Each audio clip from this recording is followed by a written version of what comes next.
Hey there, I'm Eternal, and I'm an object show fan that has barely watched any object shows. We have to fix that. Let's play Object Catchup. Hello and welcome into Object Catchup, the series where we discuss object show episodes right after watching them. Whether they're new or old, famous or unknown, it doesn't matter. We will get to it all. Now, we are behind by an industrial quantity of time on everything, to be fully honest. However, look, we gotta get into it. I have no idea exactly how much I've watched today. Probably not as much as I realistically should. However, you know, we're gonna see what I can get done. Today we're going to be covering episodes from previously covered creators. That way, you know, we can catch up a little bit on that stuff because, as I said, we are inherently very much so behind because of the flurry of very long shows that we've had to watch in the past 5 episodes, which have been like 8 to 9 days. So, yeah. Alright, we're going to be starting off here with Randomness YTOG, which has uploaded episode 5 of BFFB. So, last time we had we had a debut going on here in the show on episode 4, as we ended up having some fellas coming in, because they got recorded without permission. Yes, I remember they got recorded. Fluffy, who was the host, they recorded without permission in the last challenge as part of the challenge, which was like to make money. So yeah, and then the other fellas wanted to debut. I don't remember who I predicted to debut. However, we're gonna have to find out who's joining and what's going on in Big Fat Fluffy Battle number 5, a motive for motivation. Go.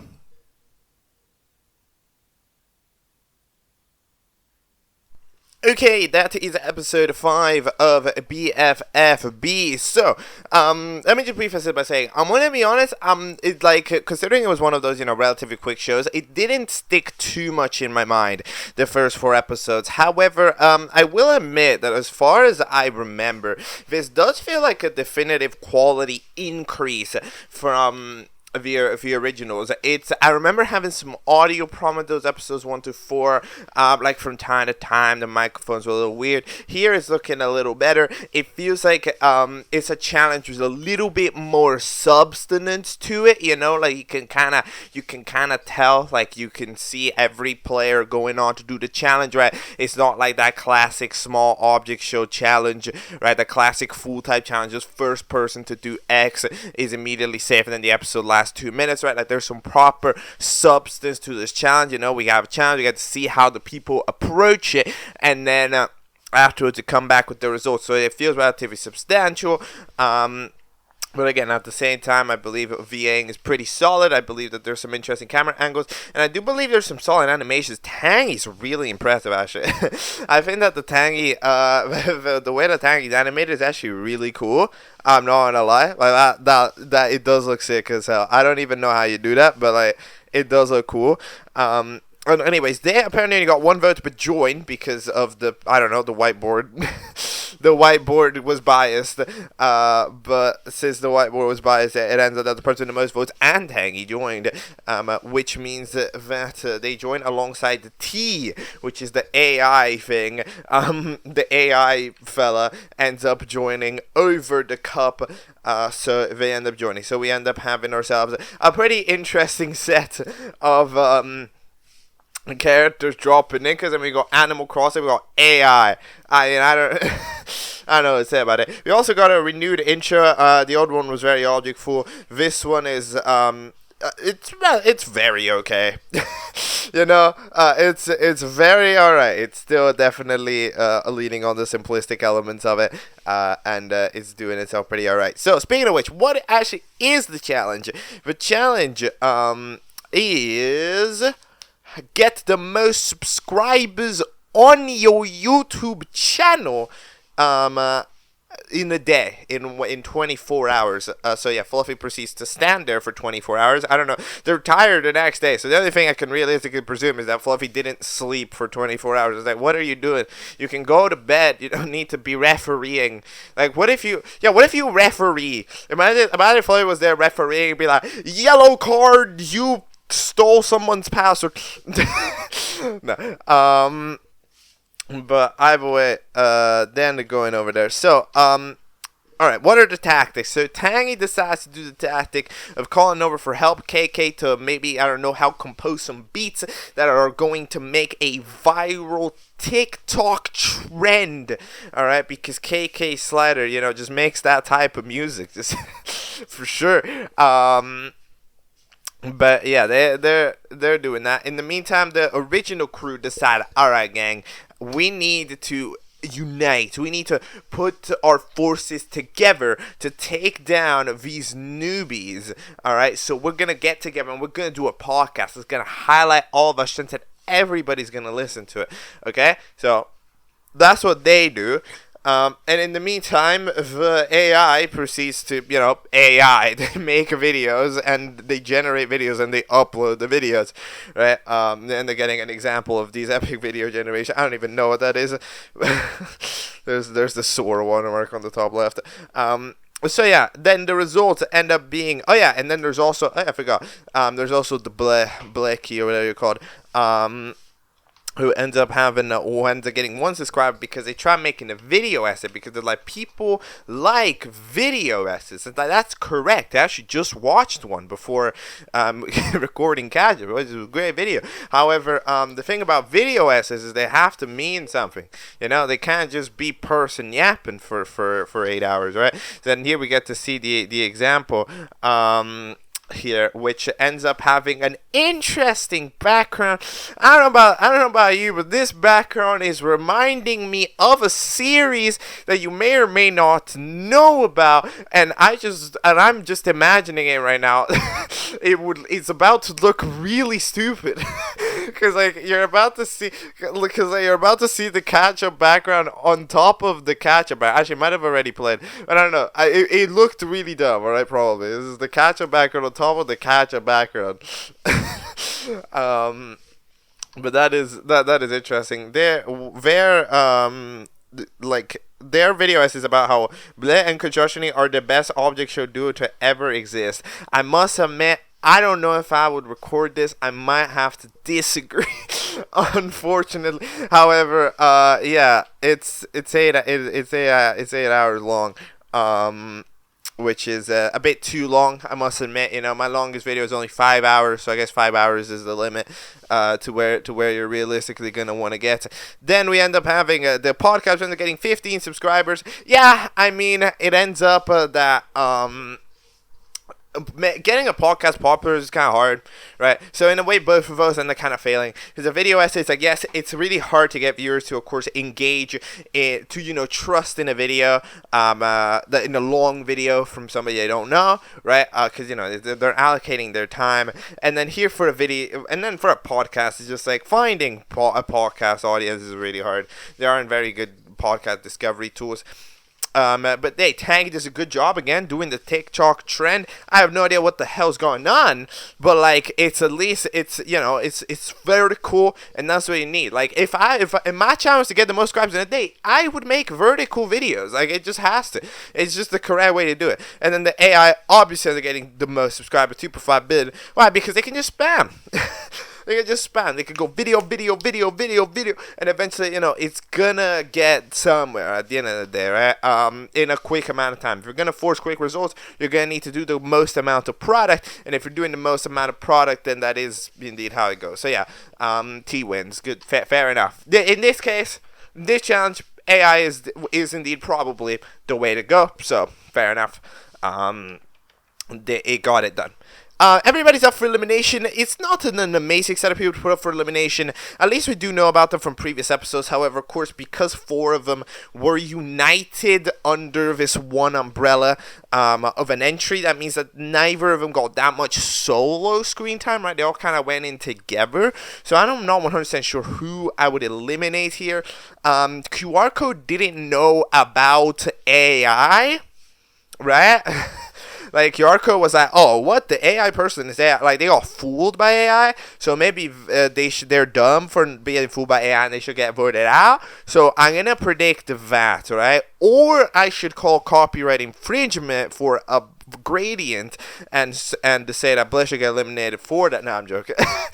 We're gonna. I'd probably predict QR code. I think that it's the only reasonable thing that exists because the other characters don't really do much, right? So I think it's fair. Apparently the flinger thing flings. And there you go. So overall, it's a nice episode. At the end of the day, I mean, it's kind of course, a little bit of a jerky show with some quick episodes. However, the animation quality is very consistently high throughout the entire time. You know, it keeps itself consistent. Its backgrounds are solid.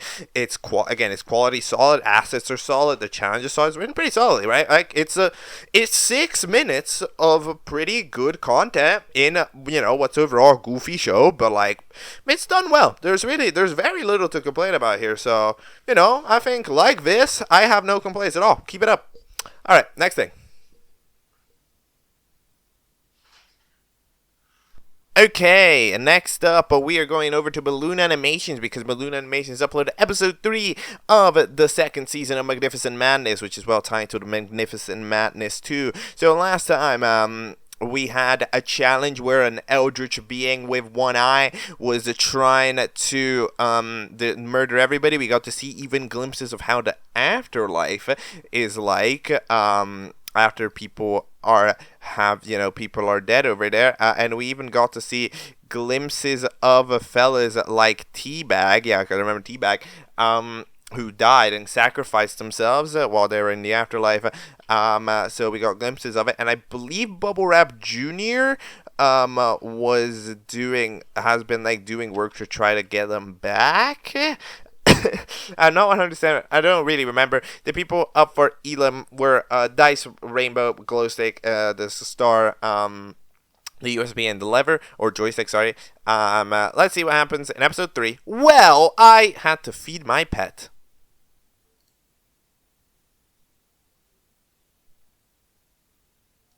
Okay, that is episode 3 of Magnificent Madness, episode 2. So we have ourselves a little bit of the aftermath from the last episode. Also, this star is called Nyastra. I did not know that. But anyways, we end up having Magnus, or the magnifying glass, complaining to Abe, be like, yo, I know you had this pet whatever thing that you needed to feed, but you murdered like 1 billion contestants in 1 second. Can you not do that again? Alright, so they're beefing, but it seems like, the contestants like dying, because Joystick just decided to blow up the nuke, where everybody was, the nuke guy, so that way they could all go back there, because, that place is sick as hell. Afterlife better than normal life.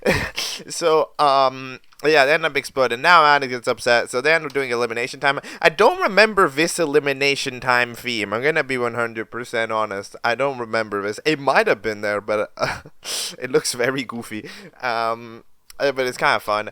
And away we end up discovering after A and Magnus can proceed to fight, going back and forth announcing results because they want to be the host, right? Because this is they ended they didn't sort themselves out properly, they've kind of be like, I want to host, no, I want to host. So then it's like, oh, okay, we'll both host, but they didn't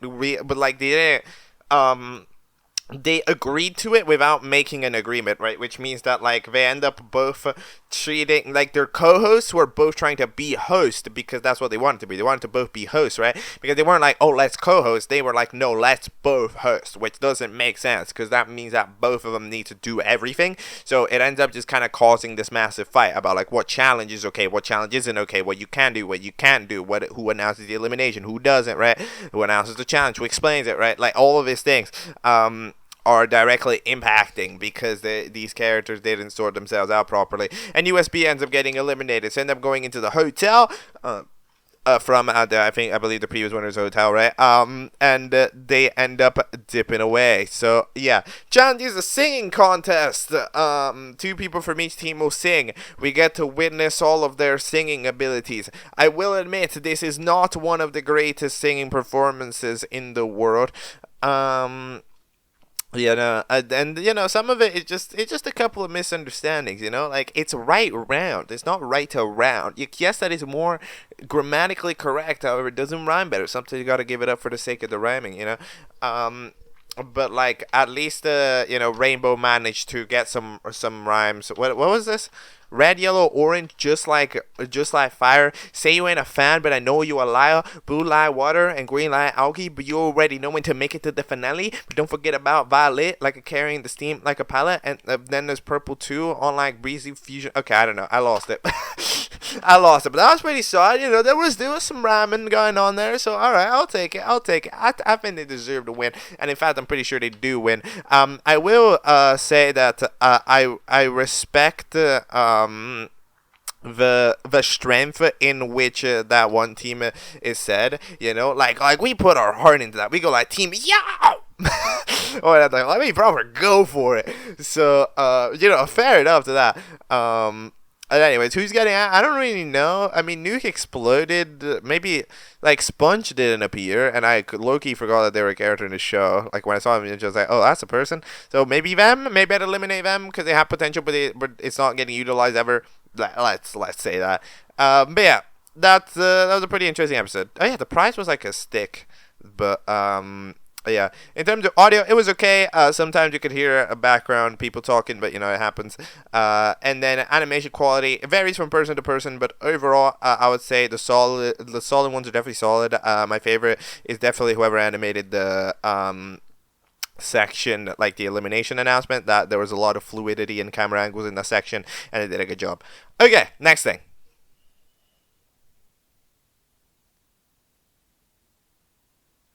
Okay, next up, we are going over into episode 5 of TSIPS, or This Show is Pure Slop, created by Liminal Latte in their second channel, Stormy Studios. This was a relatively chill show without voice acting. That was kind of just there, like overall it was chill.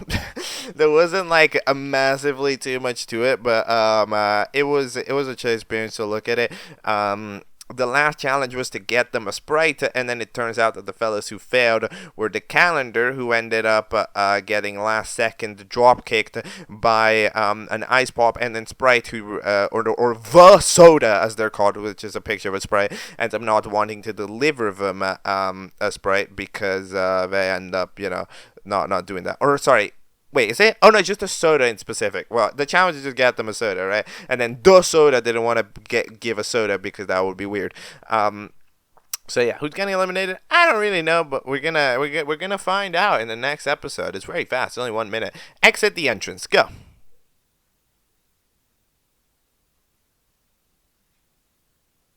Okay, that is TSIPS 5. It's a quick episode. So, exit the entrance. Obviously, a play on words on the BAB episode, enter the exit, right? And here we get to see our eliminated contestants, which, they have been sentenced to different blurry JPEG land rather than the blurry JPEG land where the regular show is being held. And so we get to have them, all the eliminated contestants, and Heckler Ball.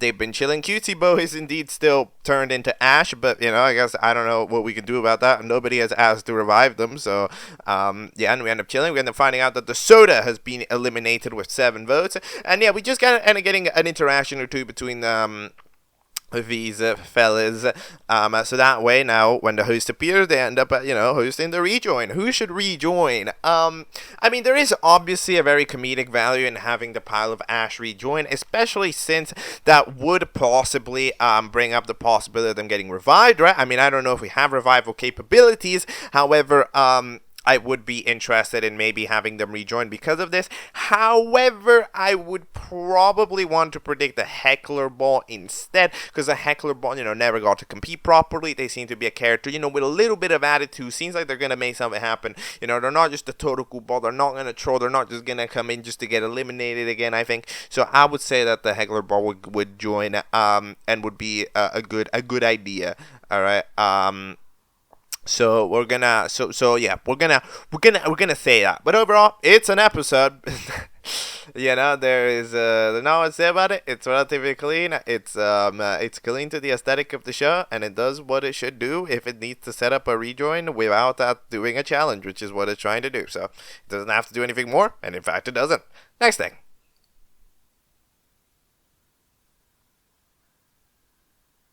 Next up, we are going over to nicoguyy because episode 2 of Object Forgot's release. So Object Forgot was a relatively random release that dropped a couple of weeks ago. It's hosted by this dot void thing. With about 6 contestants. So we end up having themselves do a challenge. It's kind of Object Fool-esque in the way that it's supposed to function. However, it did have a little bit more substance, at least as a challenge which it involved there. So something interesting is happening, all right? And eventually, the challenge was to jump. We managed to successfully get a couple of fellas to not jump as mentors. So we ended up having the bucket, the circle, and the TV join because TV apparently didn't have legs, so you can't jump or whatever fucking reason. So yeah, let's go to episode 2 and see what happens because episode 2 is called Turophobe's Nightmare. Don't know what that is. We'll find out.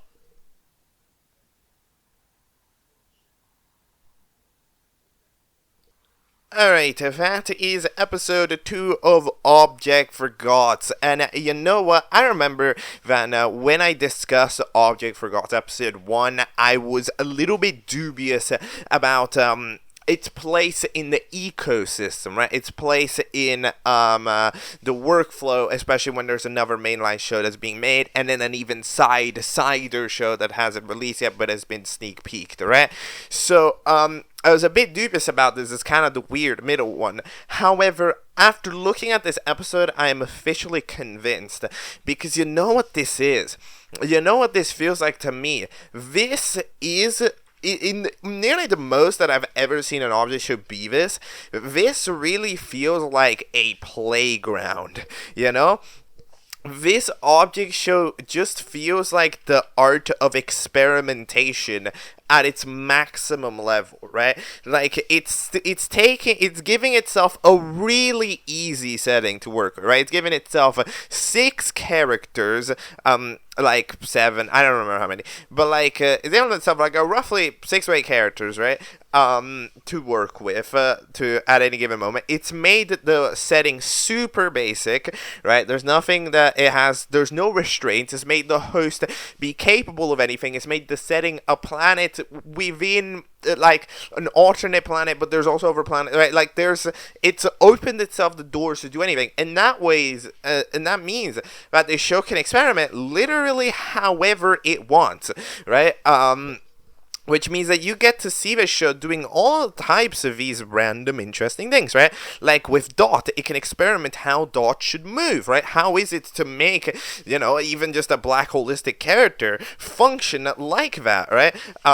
In audio, you can tell that it kind of tests out audio design by trying out such things as, hey, if there's just a river in the background, does this sound still normal, right? If I don't have music and here I have some music here and here, if I do a sound effect and then keep the fire crackling, is this good sound design? Can I later implement this, right? It feels like an experimental, it's very experimental. It tries a bunch of a different camera, it tries a bunch of the camera angles, it tried a bunch of stuff, at the end of the day, even just that shot of money I'm thinking of BFDA, of dollar freaking whooshing through the air at high speed, right? At the end of the day, that's an experimental shot, right? Because it's can I make this look good, right? It's not over the situation. This beginning shot, it probably doesn't even matter to anything, right? However, this Dot is However, it's a really interesting experimental shot. It's can I do this experimental hand shot, right? It really does feel like a playground to just test out things, right? And we get to see the results of all of this testing properly in a way, which feels really freeing, because doing a lot of this, because in a lot of this object foolistic shenanigans, we end up kind of having shows that lock themselves down, right? That it's no, I have to do a challenge that ends in 30 seconds. The episode has to be a minute and a half. I need to have a debut at episode 4, right? It's all stuff that's all forced because it's trying to hold itself to that style, right? But this ends up, like, at the end of the day, taking the base of that style and just kind of running to do whatever it really wants, right? To test out, like, how this type of gag with the timing works, right? How to, like, doing interesting things in art, doing interesting in animation, doing interesting things in writing, right? Experimenting, yeah, also with interesting writing concepts, like, just simply the idea of, the connection to the internet signaling itself to another planet, maybe even, right? Like, it's giving itself interesting story concepts as well about what could possibly be going on. It gives itself interesting animation concept with the mouths of the characters. Like, have you noticed how the mouth of this remote fella ends up being very, like, segmented, like, to the sides of it? It ends up going like a little staircase. That's an experimentation. It's very experimental. It's trying out a lot of stuff. And, well, does it all work out? I mean, some of it's okay. Some of it's a little bit more awkward, right? Like some wall cycles. But, like, in general, it's interesting. And, I feel completely wrong about how I discuss episode 1, because looking at this, it feels really clear, right? Like, this feels like just a really interesting, like, little segments that you can experiment, right? And again, it even goes with stuff like lighting, like the planet, fella, where it zooms out to the planet. It's a really interesting animation. The explosion is really interesting because you get to see, like, here's the transition with the smoke covering the change of expression, and then it keeps itself up with this really interesting lighting that hits on the characters. Like, this is experimenting. It's cool. This shit's cool. This is like, I'm understanding it all now, right? And even then, like, for example, doing this ending shot at night, it's experimental because it's trying out how the night looks like this. It's just try stuff. It just tries stuff. It feels like a show that, like, again, maybe I'm wrong. Maybe it isn't supposed to be what I'm saying that it is, right? However, even if it's not supposed to be just an experimental playground, right? Which maybe it isn't. It does end up still gaining all of the benefits from it, right? It just feels like a show that's very free, Like, when I look at this episode, I see a very free show, a show that does what it wants to try without really much fear of anything, and I think it rakes in the benefits of wanting to try a lot. So, yeah. I barely forgot to actually talk about the episode, so let's quickly give ourselves a quick speeder about what actually happens. Because I wanted to just make that very clear, because my opinion on the show changed completely. So gets eliminated after a tie based on decision by the host. They end up turning into stone, which is a thing that happens in stuff like, I believe, Nake. So, we have inspiration from that aspect. Then we end up having the second challenge, which is to apparently make a bottle with cheese on it. That way they can feel their cheese pot or just eat it, one of the two. The first team ends up just taking the one which they use for the example, the chocolate bar, whatever you call it. Sorry, the candy fella, and just gives it back. Dot doesn't notice this because no host will ever notice this trick. This one easy trick confuses hosts all over the world. And then we also have the next team ending up just color, and then another name ends up just calling themselves Yellow to try to pretend themselves as cheese because it worked last time, right? Relatively fun gag. In the meantime, the bucket and the TV, despite not having a recipe because there's no internet in the area, I guess, or actually it said that their signal got intercepted, so maybe like the signal got reached by one of the other planets, right? Because that's why it got shown off, maybe.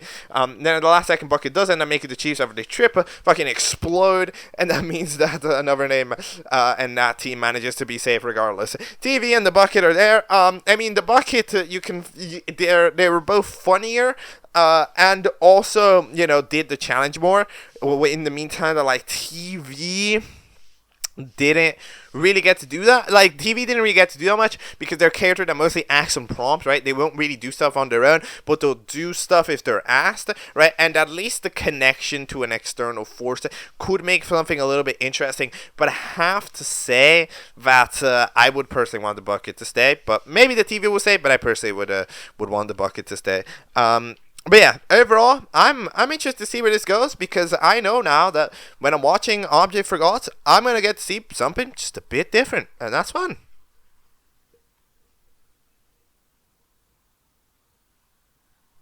Next up, we're gonna quickly jump over to Party Hat or Goldfish, because they released a 20-second episode 1 of a thing called Stars. I don't know what it is, but look, as it goes with usual coverage, I will cover it. So, no, let's just give it. Let's give it the 20 seconds, see what it is. Gonna be honest, if voting ends in 1 hour, I don't think we got votes. But either way, we end up having ourselves roughly, I believe, take on the most generic object show, like that type of thing, because you got all the characters being just relatively generic shapes. The host is a claw, so maybe it's 20-second. Oh, is this 20-secondly object show? Because like it's kind of the meme, because a clock is hosting it. Right, and the episode's 20 seconds, and we've got a couple of little shapes as simple as that. So maybe it's like a blend of like the 20-secondly object show and like the most generic object show of all time. Those two shows. Maybe it's like a blend of those. I don't know. It's relatively interesting. Challenge is to make teams. A team gets made, and that means that the other fellas are up for elimination. Which technically they made a team second because I guess they're the team that got made because nobody else had a team. I don't know who's getting eliminated. I want to eliminate this square because like they're not actually a square, and it's annoying me. One of the sides is way like more curved than the other, so I don't like that. At least the triangle is globally not right. Because the square is kind of right, but then one side is wrong, so I don't like that. So I wanted to join. Wonder what stars means. We don't know, but all right. Next thing.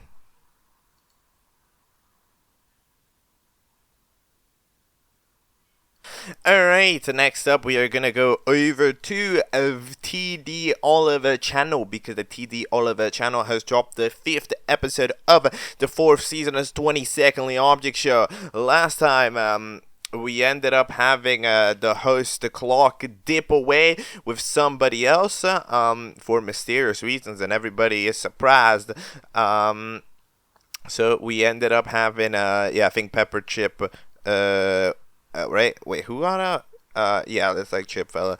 Ended up saying a super long word, ended up being Gucci. So, yeah, let's see. Episode 5 is titled, Turn That Frown Upside Down, featuring a turnover second. Wonder who that is. Let's go.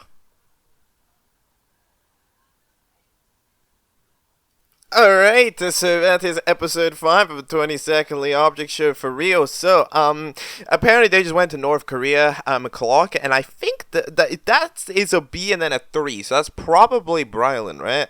Right, like the person who was the feature in the last episode, right? Because it's old Brylan 3, and then that's a B and a 3, so I'm gonna just say that's Brylan 3. So yeah, then I'm having an adventure for North Korea, and then this mysterious guy that nobody knows called Eternal II shows up and arrives to host this episode. And everybody else is like, okay, random person, yo, what's the challenge? They end up making this challenge of being like, yo, whoever has the best smile will win. Alright, so it turns out that Pepper Chick ends up winning the second challenge in a row. Yeah, and winning the second challenge in a row. They got some good smiles because they're just a very extreme type of fella. They say long words. They do stuff at the maximum end of the scale. So they'll do maximum words, maximum smiles, maximum everything. Pepper Chip is pretty unstoppable right now because everybody else is kind of chill. This Emerald fella kind of chill. This Wikipedia kind of chill. This Closet kind of chill. So Pepper Chip is just kind of extreming their way past. And either way, they end up winning nothing. Yeah, because this new host, not sure if I like them. They're not giving out prizes to people. They're not doing much of anything. So they end up winning nothing. But anyways, the hosts are back. So I mean, I don't really know what's gonna happen, but I think they're probably gonna take their show back here, heading into episode 6. I mean, I don't know if this host really did a successful hosting experience. I think they gotta go back to their underground YouTube channel that nobody knows. Yeah, but overall, it was relatively good stuff. Done it throughout, and it was a 20-secondly object show episode, alright? So yeah, it was a 20-secondly object show person, and then the feature for it was who animated this one, because isn't there an animator for every episode? This one didn't feel that different. It's Imofe. Okay, good job on animating. Unfortunately you had to animate this mysterious creature. However, sometimes you gotta do what you gotta do. All right, next thing.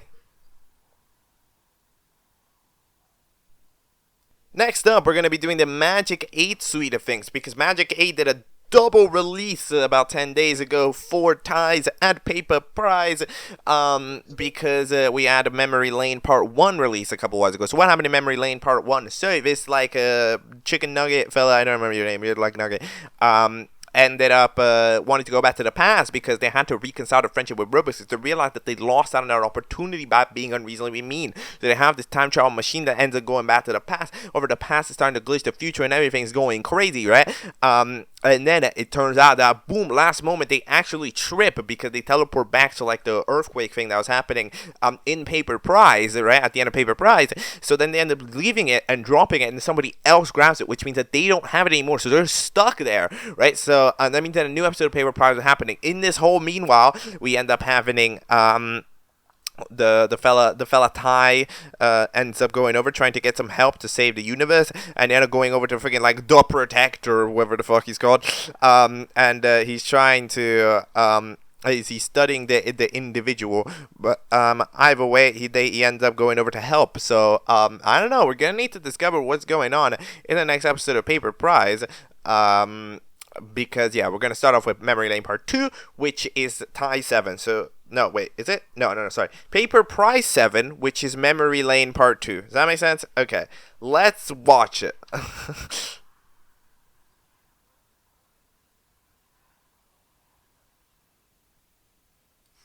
Okay, so that is episode 7 of a PAPERPRIZE, I guess.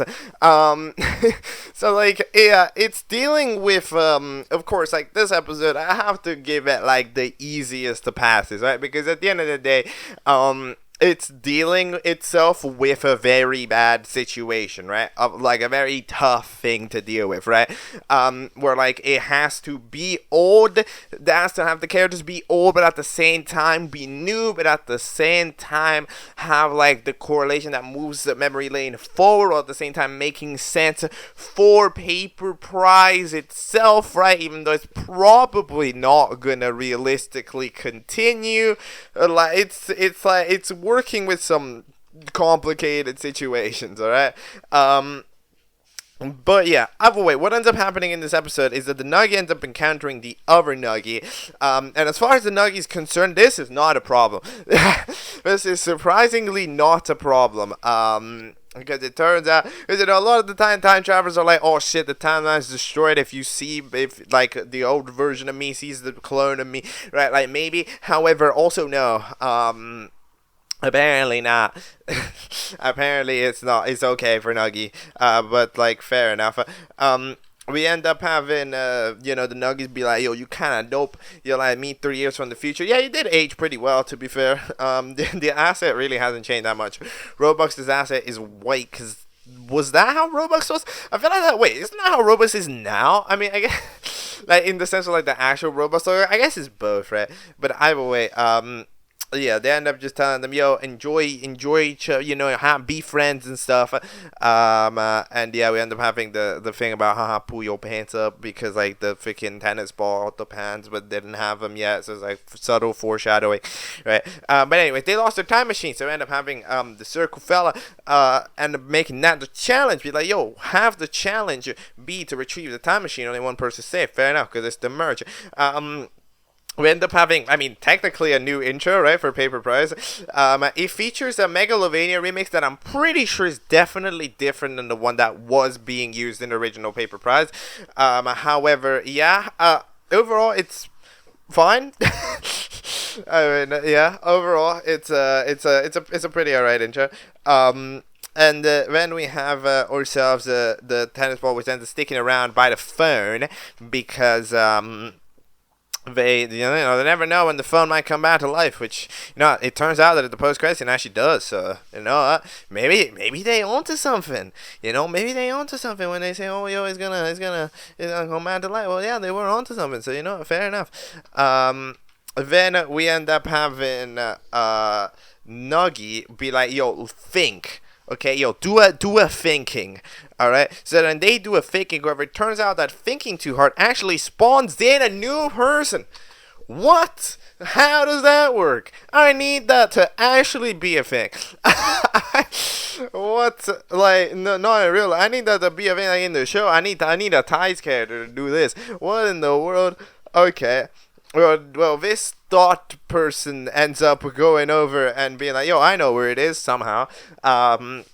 So the thought manages to get them over, but they end up tripping away until it eventually gets found by Robux for actual Robux, which ends up saying hi. So that means that they managed to get back in time, which, as far as I'm aware, we don't get to see them doing yet. Like, we knew that they had to, right, as of ties already. Didn't do that yet. So, I think we're probably going to need to wait for the TIES episode to really see what's going on. Like, there's a vote to eliminate as if there's another episode. My presumption is that there isn't, but I mean, I guess there could be if we're bored, right? Also, I'm just going to point out, right, like the existence of, like the freaking, what the hell is your name? In the intro, right? The existence of, what was your name? Of Toasty, yeah, of Toasty. Technically, that means that they're currently not scrapped anymore. So that means that scrapped is currently kind of obsolete. Scrapped 1 might be currently obsolete. I'm not gonna lie, but yeah, so overall, I mean, it has to deal with itself with a relatively complicated situation. However, thankfully, because of just how not good PAPERPRIZE was, like at the end, you know, it was a scratcher, right? You can sort of get away with revamping it for the sake of lore and doesn't need to do that, right? Because, for example, something like BFDIA had a hard time because BFDIA needed to look similar to BFDIA when it recovered, right? Because BFDA still looks fine, right? So that means that it was fine. So, like, for example, if TIES went on a 1 million year hiatus and then it came back, that would be a problem for the future because it would have to look similar as well, right? Because it's you know, a proper style. So unless we went out here and dusted off scratch to make PAPERPRIZE, which I'm not saying couldn't have been done. I mean, like, you could have used scratch if you really committed to the bit. Just say it. But like, yeah, overall it was relatively alright. There's an ambulance outside. All right. Well, let's take this opportunity to transition ourselves into TIES number 7. TIES number 7 is titled Memory Lane Part 3. Let's go watch it. Let's see what's actually going on in the present day.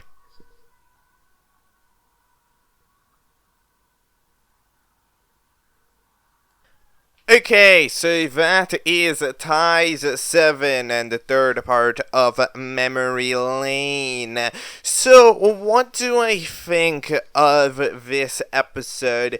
It's an episode that has also to work with a complicated structure, right? So, like, in general, it's dealing with a sort of challenge stop, like a challenge pause, where it's like pretty much not really relevant currently the challenge, you know, like we got to see the standings for it in a TIES 6, right? However, like in general, not really much changed. We ended up having I think 1 or 2 points changed, but I don't think too much changed, right? So, like, in general, it just kind of fully focused on trying to solve the mess. So it found out that we end up having belladonna, or whatever you're called, because apparently they emit some like fumes from their body, and that makes them kind of weird. However, that also makes them not affected by the time travel bullshit, right? So they're literally doing like on the, like to the dot the exact thing that like black hole does in T-Pop 15, right? The way that it works is the black hole knows that stuff's gone wrong, right?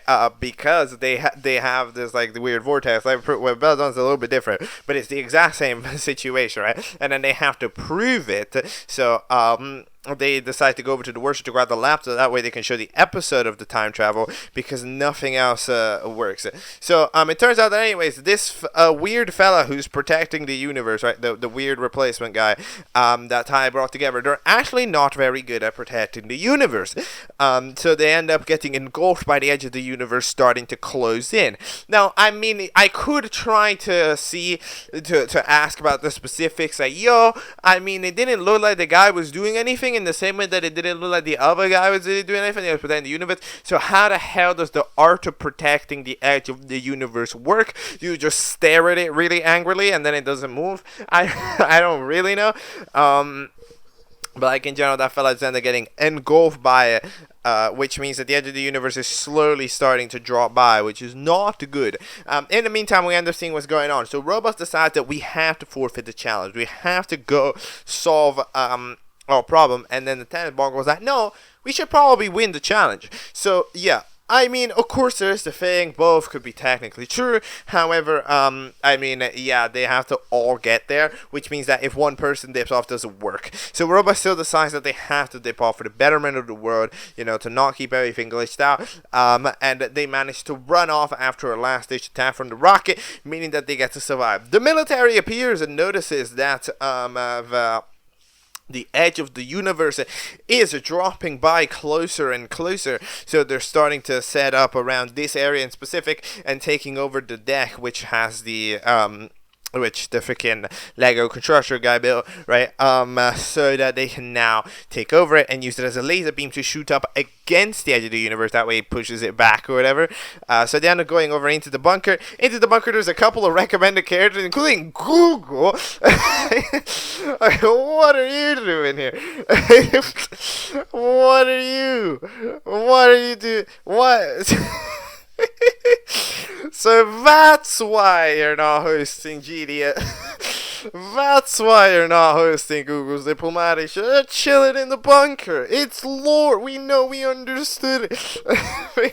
Oh my god, that was really... I did the double take of the century. That was like the fastest pause I ever did. Like, when I saw it, I was like, what the hell, bro? But yeah, that's fun. Then we end up having the fella pull off the arm position that Ty does, which means it's the intro. So as far as I'm aware, this is the final time I think that the Ty's intro in its current state is going to get displayed, which is unfortunate because, you know, it is the best intro ever made. However, yeah, no, it's gonna be difficult to see it go. You know, it's gonna be difficult to look at Ty's episode and not thinking, yo, I'm gonna get to hear that fire intro theme. You know, it's gonna be different. It's gonna be unfamiliar. You know, it's gonna be scary waters heading into new intro line. I know that it's been uploaded, but I'm not gonna watch it because, you know, I don't wanna spoil myself on what is gonna be a big moment. You know, and what's gonna be a big historic moment for me. But yeah, I mean, I don't really know. It kind of depends on how exactly the rhetoric of the show will change after this episode, right? Whether a new intro is necessary. Because, I mean, like, one of the things that's good about this intro also is that it's very, very neutral, right? Which means it can play in pretty much any situation, right? Because, like, it's not working under the same rule set that, like, for example, an intro that shows clips from within the show does, right? So, yeah. Anyways, we have ourselves the glitching out, keeps glitching, everything's glitching out, you know, everything's going insane. We got a couple of points marked off, but then Robux ends up going over to the time machine, turns them into a sausage because they have the sausage switch, and they're going over. By the way, shout out to whatever fucking recommended character is chilling in this elevator. What even is that? No, like, in the nicest look, like, what is that? That looks like the Google logo again. That's like a rotated C. What is that, bro? I don't know. It's like the currency in a different game, probably. And then going over into the room where there's a fella body in goop thing. But yeah, anyways, then Strawberry and co. That were doing their own adventure, end up managing to find this weird this weird thing, okay, where they end up having a couple of cubes in there, and it turns out that one of them, of course, has the scratch thing. I don't remember what it's called. Scratch, like you had like capsule. It had a name, but either way, they end up getting freed officially, so they're out, yay, which is pretty fun. Not much happens on that ever since. We just know that they're out, they're off in a location. I don't really remember too much what was going on there. So yeah, in the meantime, we end up having some other fellas try to, of course, get into. They're trying to get to the actual, recovery center range. To either try to recover, try to do anything, try to get the laptop. That's what Bella's trying to do to show off that the world is changing. But they're all struggling because the policeman is there. In the meantime, an absolute war breaks out there in the middle because of the guy, alright, because of Tater Tot just being a rage baiter, so it ends up not going too well, and then they end up breaking out into all bullshit. But yeah, it turns out that the edge of the universe is still closing in. Stuff has been a problem. Then in the meantime, we have Robux discover after pressing the button that the time machine is a guy. Like time machine, like it's not a bot. Like the time machine is not an object. There's a person called Time Machine who is a time machine. That is kind of cool. I don't know why I never thought of that possibility. I was thinking about it right now. I was like, yo, I never thought of the possibility that you could have a time machine be a character. Like that, I didn't think about. Like that just felt like there's certain objects which just feels like, no, this can't be a character. But like sometimes it can though. Like it's interesting. But either way, they end up going over to Time Machine, and then Robux ends up finding them. In the meantime, the old variants end up kind of just goofing off. The old variants of Robux and Nuggies end up going, yo, old us are kind of lame. But either way, they end up going over to have fun and stuff, joined by the other Time Machine, because, I don't know, they needed to, I guess. So they end up going over. The world is absolutely going into full pandemonium in the city because the world is about to crumble down. That makes sense. Then they successfully managed to launch the beam at the edge of the universe. Good job. Except it turns out that it's actually not the edge of the universe at all. They just shot a planet. They just shot a weird planet. A weird white planet, scribble planet. Like, I don't even what place even is that. But they managed to shoot it. Which, by the way, I will point out, but yeah, like, fair enough, but that was also getting closer. So I'm just saying that planet, maybe it was a security danger, because it wasn't there before, and now it is there. Right? Is that like so? I'm just saying that, yeah, we didn't get rid of the main threat that we wanted. However, that was still a threat, because something weird, something sinister, alright, was going on out there. So, we needed some fixing, okay? So, yeah, then we end up having ourselves the fellas getting launched up. Yeah, again, they're in the bomb shelter, but then the bomb shelter, everybody then the bomb shelter. Then everyone's getting out of the bomb shelter. Then we end up having silly sausage ends up getting called out. That way they can teleport the fellas into the range. So yeah, they managed to be safe because they started to teleport them with the fellas. Then we end up having Robux and the Nuggy be like, yo, I have an idea how we could get both of our team safe. So they time travel, so that way they get everywhere in the nick of time super quickly, right? Which is pretty cool. However, it turns out that yeah, I don't know. I feel like Robux got distracted very quickly. Robux, I thought you were thinking of the betterment of the universe, and now you're thinking, yo, let's go frolic around some fields. Like, what are you doing? Robux, I thought you were a good guy. Turns out that you were actually contributing to the world crumbling down. What are you doing? Come on, Robux. Like, what is this? What is this nonsense?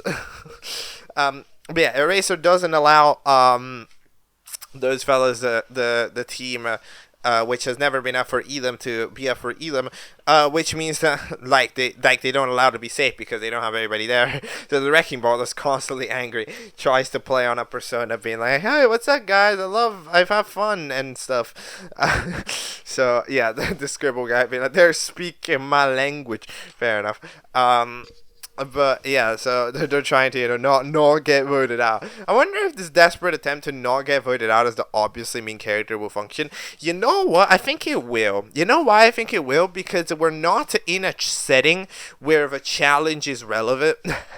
Right? Because like we're in a setting where the challenge has ended up being so not actually that relevant, to where it turns out that I think it kind of ends up as a side idea. Because so I think for this specific situation, I do believe that they probably survive. Eventually, the edge of the universe is closing in. It's over. It is literally over. There is nothing anybody can do about it until eventually the protector guy drops in just at the last second before it hits Earth. And manages to do something. I like how, by the way, Earth is the only place that matters. Have you noticed? I mean, this is very Earth-centric. I'm just saying, you're the protector of the universe, and you're telling me you only show up on Earth's about it. What about all of the billions and trillions of other planets that probably engulfed on the way to Earth? Did those not matter? No, those didn't matter. We only care about Earth here. We're very Earth-centric. Like, what about all the other planets? Aren't there, like, the protectors, like, busy protecting all the other planets? Like, those don't matter. No, only Earth. Earth only place that matters. I don't know. I feel like there's some bias going on here. But anyways, after what is admittedly a very, very, very, very, very cool scene, they managed to eventually launch or whatever and get the area to split off it ends up that, everything's starting to crumble down, but it seems like the edge of the world is leaving away. There is some very nice emphasis on music, which TSIPS is trying to do in Memory Lane Part 1. It does it a lot. In Memory Lane Part 3 also does it a bit. Not too much, but it does a couple of montages. So it does pretty alright though. So yeah, Ty ends up getting at the last second, gets the information about who lost, which was Dizzy and Working for the Weekend. So that means that they are up for elimination. So yeah, who's getting out? Don't really know. Gonna be honest, it's very difficult. Tater Tot feels like it would be a safe bet because they did fuck up. Let's say Tater Tot and Rocket. Just like that. I don't really know, to be honest. But I think Wrecking Ball survives because they're kind of funny in this episode. Tater Tot just kind of causes everybody to die without even there being a recovery center. And then Rocket doubts the Belladonna too much. So I'm going to save those two. But I don't really have an immediate logic to anything else. Because this is the type of fun. This type of elimination is based on multiple episodes, so now I don't overthink it too much, because it's kind of complicated. So we're just gonna go with that. All right, we're gonna go with it. We're gonna see where we get. So that is time number 7, the post-credit scene. I don't really know what's going on in the post-credit scene. Somebody just swims out. But yeah, overall, we're okay. Ty ends up getting back. They did manage to save the world, I guess. I will admit that one of the questions which I'm a bit confused by is that, like, yo, why didn't they just send Bowtie to the edge of the universe, right? Like, what? Like, I'm sorry. What is no. Okay, in the nicest way possible. What the fuck is Bowtie doing this entire time? We were just like, Bowtie, sit here on a random part of the forest where there is nobody there and there is nothing here while I go fetch your business and you do nothing. What is the go do something?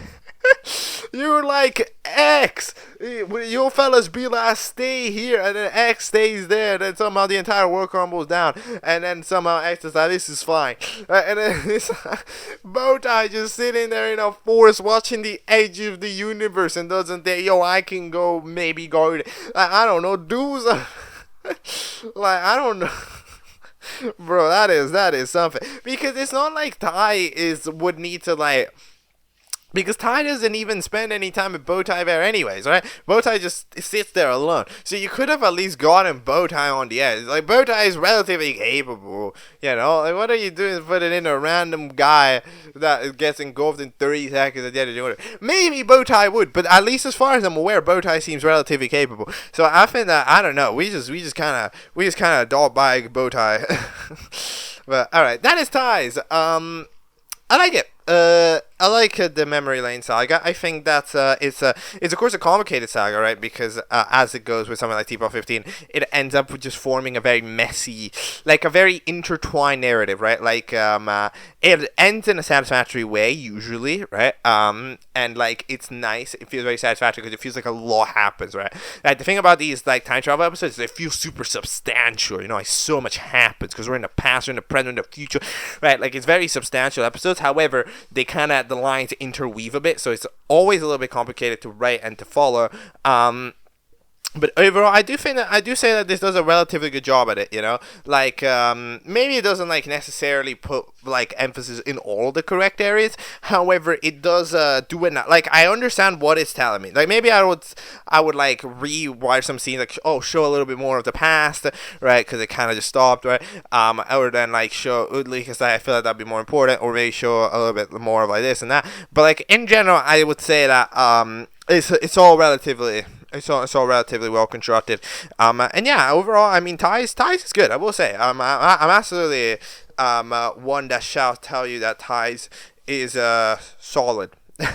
You know, I think that Ties is a show that is doing good work, and I think that it should keep going. You know, it's managed to pull off to a relatively successful standard, a very complicated situation. So now it'll probably get itself down to base a little bit. I would probably recommend it to have probably 1 or 2 easier episodes, so that way it can kind of settle itself back in. And then if it wants to crazen up a little bit, then yeah, it can probably do that. But I would probably recommend it to chill itself out just a little bit, right? But because you know, one of the things that gets harmed about this episode is that we don't get to see that much of the characters that are actually up for Elam, for example, right? So, like, in general, it ends up being a thing to kind of be concerned about. So yeah, be a little worried about that. But other than that, we Gucci. Okay, that's all. Next thing.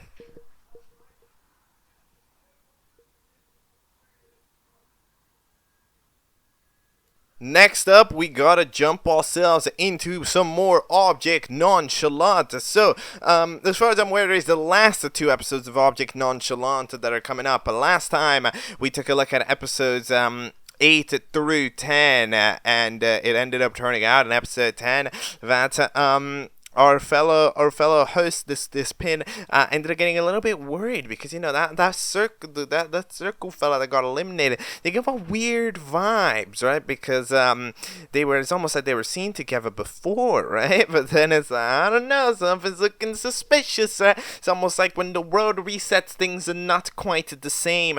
But I don't know, we're gonna have to find out. Well, also, who wins, the ice cream or the face? I don't know. We'll find out in episode 11, which is not the finale. Which is titled, Thank You. Go.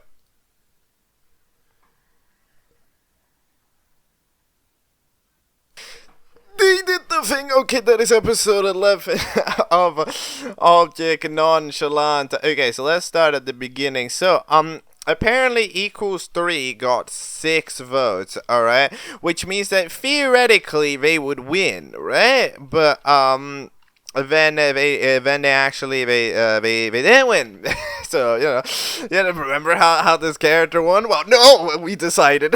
No, I decided. Well, you thought Object Nonchalant was gonna be logical? No, it's actually gonna be rather nonchalant about how illogical it is. But yes, apparently Equals 3, I think, wins, but no, but does it? I don't know. At least the credits are so weird. Wait, they win season 4. Wait, what? Hold on, do they? Wait, who wins season 4 of this show? I don't even remember. Look, season 4 lasted 4.5 seconds. Wait a minute. What even happened? Oh yeah, they did win, right? Oh yeah, they did. That's true. I forgot that they were even in. Dude, season 4. Dude, no, I'm not. Look. Don't get me wrong. It's season 4. Lasts a total. I'm counting 1 minute and 10 seconds. Okay, don't call me out. But anyways, alright. Then apparently Star and Ice Cream are in the new finale. We end up getting all the other fellows back, and they end up voting on who they want to win. And it turns out that after 4-3, we end up having Ice Cream. A 4-2. We end up having Ice Cream win based on the votes of the other people. I'm just saying Equals 3 should have voted for Star, obviously, because then all of the other votes would have equaled 3. Humor, am I right, gamers? But yes, good job, Ice Cream, on winning. Then they're getting a miniature version of themselves. Everybody celebrating. The Fry is super happy. Look, friendship prevails, right? And a good job. So then, you know, it feels like I'm living the dream. So and then fucking Kowser wakes up. What? You woke up? Okay, I mean, I don't really know what's happening. I'm gonna be absolutely for real. But, Yeah, so they woke up, and then it's looking all happy days. It's looking all happy days, looking all cool. You'll see in season 6 and everything. By the way, I would actually like to say something. You know what I find kind of cool.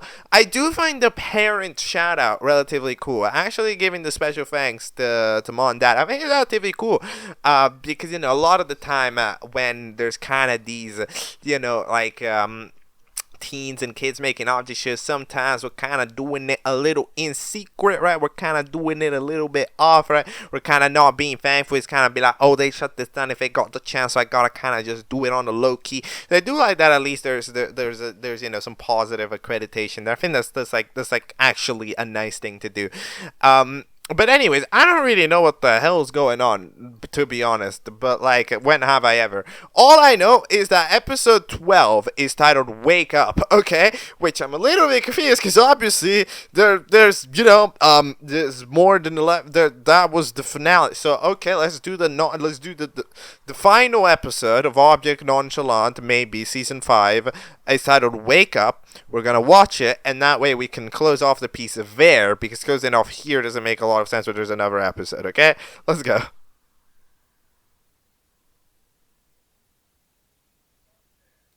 Okay, so we are here back at the scene of the gunshot, alright, and then you hear a voice from the distance. Now, what are they saying? I don't know. They're like telling them to wake up, to tell Tack to wake up, right? I believe, and then I think they're also saying, should we call someone? I think it's what I heard, but there's other words, but I'm very bad at understanding speech like this, so when it's echoed to this degree, I don't know. Like, other people probably can figure it out. I'm not good enough to do that. But either way, eventually they end up getting Grave Jr. just freaking shouts in their ear after they're doing that. And then they wake up and everybody's there and everything's like happening. So this could be potentially a possible explanation behind the world reset. Right? I mean, like, there's an interesting possibility that this could be, I guess, like, right, the reason why there's the world reset, maybe because then, like, if everybody's there, that means that, like, they dreamed the show and then they actually went over and did the show, right, from the dream, and then that's why they would maybe have a faint memory of, like, being supposed to be there, right? Because, like, it'd be kind of like, how do I say it? Like, if it's a dream, that way they could kind of mostly right about together to, oh, they can't remember the dream, but not really, right, somewhere along those lines. The only thing that, of course, that doesn't make sense is the dream that happened in episode 11, because that would mean that this hack dreamed up a dream of the show in the dream of the fella who wake up in episode 11, right? Whereas then at that point, it's like, what the fuck's happened? Like, like, at that point, it's like, what is stop, so I don't really know, but that is Object Nonchalant. Object Nonchalant, what I think of it, it's a show that finds accidentally a very good idea.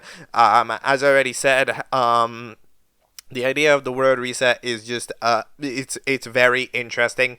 And again, I believe that it is interesting completely on accident. I believe that the idea was just, I don't know what to make for episode 5. I'm just gonna do the joke of what if none of that happened and we just start again. Have her accidentally realize that, oh, hey, this makes for really interesting possibilities, right? But hey, it's sometimes happy mistakes happen, and they end up being cool as fuck. So, Object Nonchalant's cool. No idea what's happening next. It's Object Nonchalant. It could be a 3-second video. It could be a 30-minute video for all I know.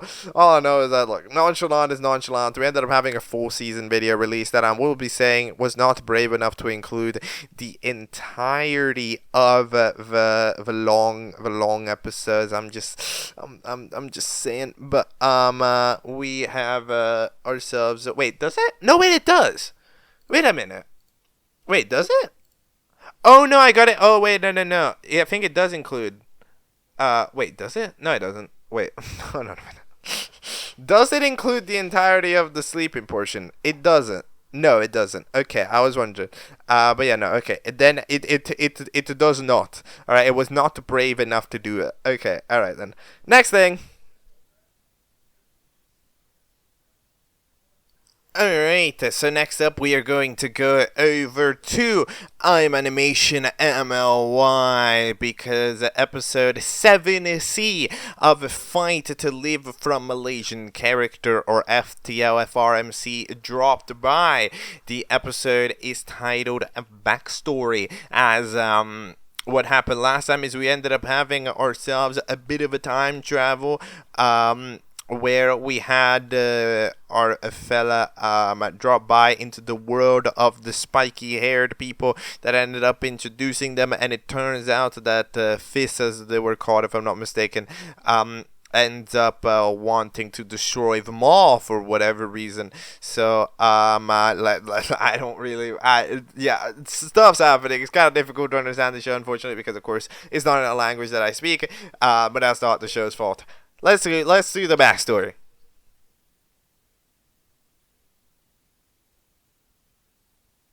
Okay, so that is episode 7C of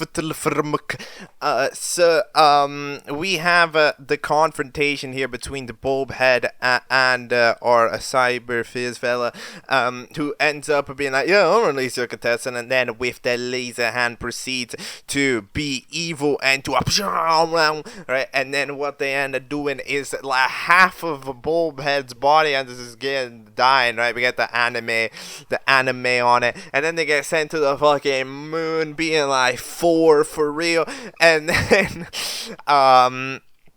they end up being like, they won't bother me anymore. So we have ourselves the intro, which is a very interesting little like it's roughly traced from the T-Bar intro, except it like gives up 50% of the way there. It like gives up 50% of the way to the intro and just transitions to the ending. But yeah, I mean, it's interesting. It's relatively well done tracing at the very least. And then the girl, the freaking, I don't remember your name, ends up doing the story. So apparently they were sent home by other people because the other people were having fun and he wasn't having fun and he felt sad. So then it turns out that he was actually, however, very good with the technology though. So as he was very good with the technology, he managed to make a bunch of stuff. However, one day he got bit by a fish, which means he lost his arm and his eye, and a part of his face, which means that he had to regen those with robot parts that, you know, he's good at building. However, I believe that's why he wants to get revenge on all of the ones who wronged him, who didn't care or whatever. I'm guessing that's what it is, because what the YouTube captions are telling me is he started to have a crush on Ensik Bobad. Now I feel like that is one thing that is not true. I feel like that cannot be reasonably true. So I'm just gonna presume that is not correct. But yeah, they eventually find the exit and they end up dipping off and finding the freaking whatever you were called. You're called like Malaysian something. Your name had Malaysia in it, I think. And then the other fella.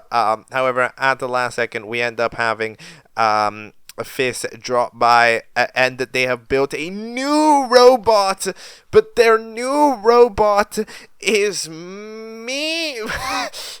Their new robot is none other than a Robo Eternal, the second profile picture, which is one of the moments in history. I don't even remember what episode I originally appeared in,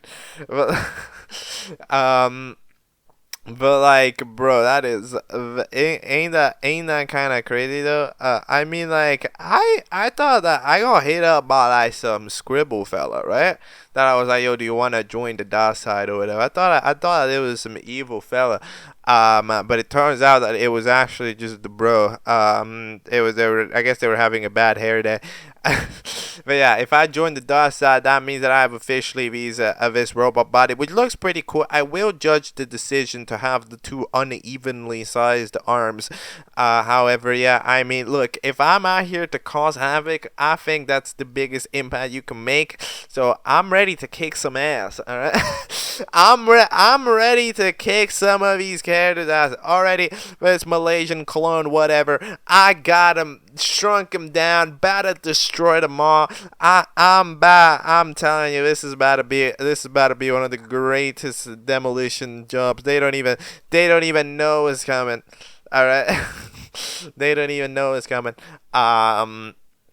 But yeah, overall, what do I think? I mean, it was fine in terms of visuals. I do find that this show does do a relatively good effort at trying to, make it give itself backgrounds with reasonable amounts of variety. It does trace quite a bit. However, at least it does like I say some pretty fun rotoscoping from time to time. And the lore, can't judge it. I get the rough drafts of it, but I can't understand any of the specifics, so I think it's fair enough. Cool stuff. Next thing.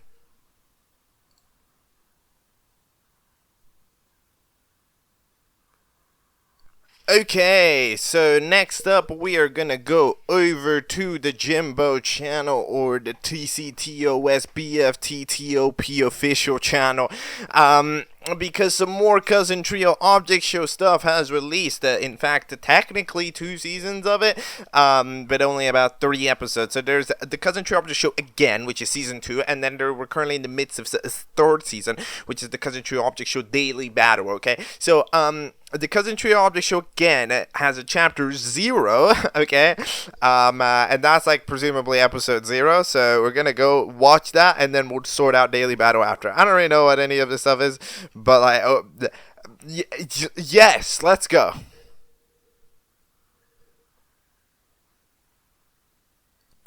Okay, so that is chapter 0 of the Cousin Trio Object Show again.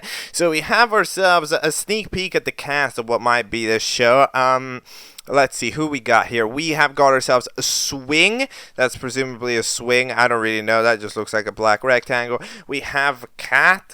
We have a ruler with purple for some reason. I have never seen a purple ruler in my life. Sefco logo. What even is that? CEFCO. What is this? This is not a thing. Wait. What? Hold on. What is this? What is this company? Convenience stores. Where is this? I have never seen this in my life. What? Just a gas station in Texas. Okay. Store locate. Hold on. Now I want to know. Now I want to know where Sefcos are. I need the knowledge. I need the knowledge. Hold on a minute. It doesn't even work. Okay, whatever. Alright.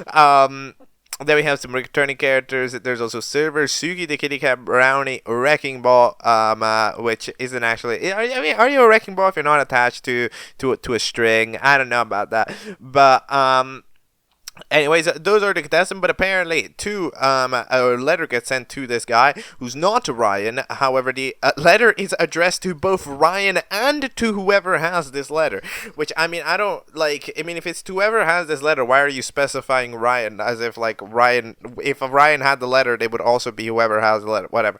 But anyways, they decide to host and they need to get 10 contestants. So you know what? You gotta recommend 10 contestants. Get on this shit. Get on this shit, y'all. Recommend. Let's get this goofy ass show to people. I recommend my profile picture, alright? Add limbs to my profile picture, and then boom, that's the character recommendation, alright? That sound good? Alright, sound good. Alright, anyways, this season is, I guess, on hold until it gets enough character recommendations. So that way, we gotta do daily battle. So, daily battle, we're gonna start off with episode 1, which started a new season I made because I'm bored.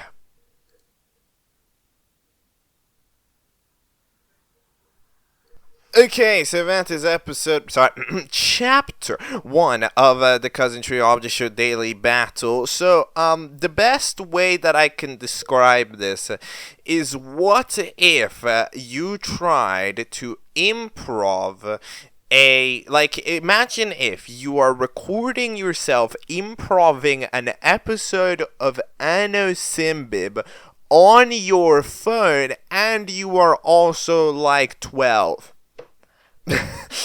That's the best way that I can describe what this is. I'm gonna be 100% for real. This voice is like so. I'm sorry. This voice is so unbelievable. I don't know if it's the actual voice doing that, or if it's like the microphone's fault or audio processor, whatever it is. It's so gargly. Like, listen to it. No, really, it's extremely gargly voice. I can't even do it. I can't do the voice. Like, yeah, I actually don't know how to do it. It's an extremely girly voice. It's kind of interesting. But anyways, but a lot of the contestants end up just being the same as the one from season 2. So like, what's the point of season 2 if you just made season 3 the same as the season 2? I don't know, but like, okay, man. So despite that, we end up. Having the challenges to get the drawing tablet to go away because they were annoying the host. The soda just ends up going, yo, can you like go? And it goes like, yeah, sure. So then they proceed to leave, and there we go. All's happy. Yippee! And then Sunglasses is eliminated 1 quadrillion votes or whatever the hell. So yeah, that's episode 1. Time for episode 2, which was released for the next day, which is titled Blink. Let's go.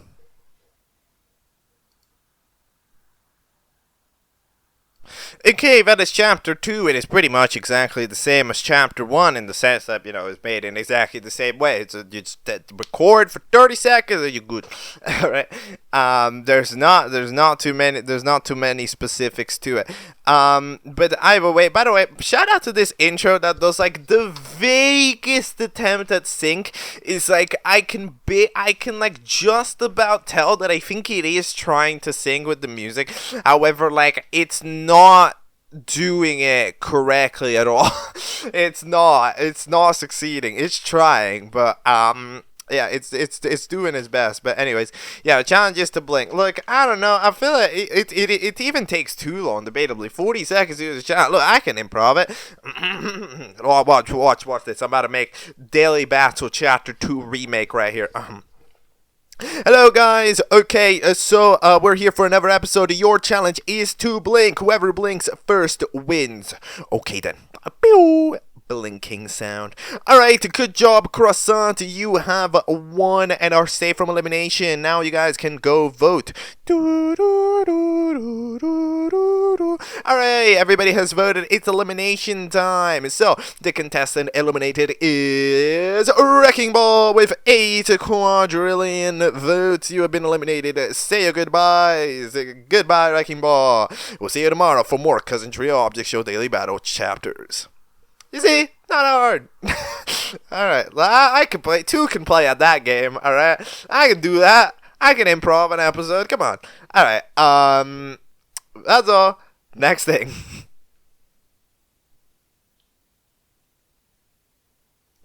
Alright, and next up we're going to go over to the Hubba Bubba side of things, because relatively by surprise, after multiple months of break, and I believe even temporary cancellation, we did end up having another episode of GGGI release, okay? So, the GGGI episode 12 released. However, that means that there's a lot of episodes to get to it before. They're roughly 2 minutes long, so we're just kind of jump into it. I'm not 100% sure what to expect. I know that GGGI ends up standing for Guacamole's Giant Game Show indeed. So, indeed, let's jump into it. This is an awkward segment. Let's go.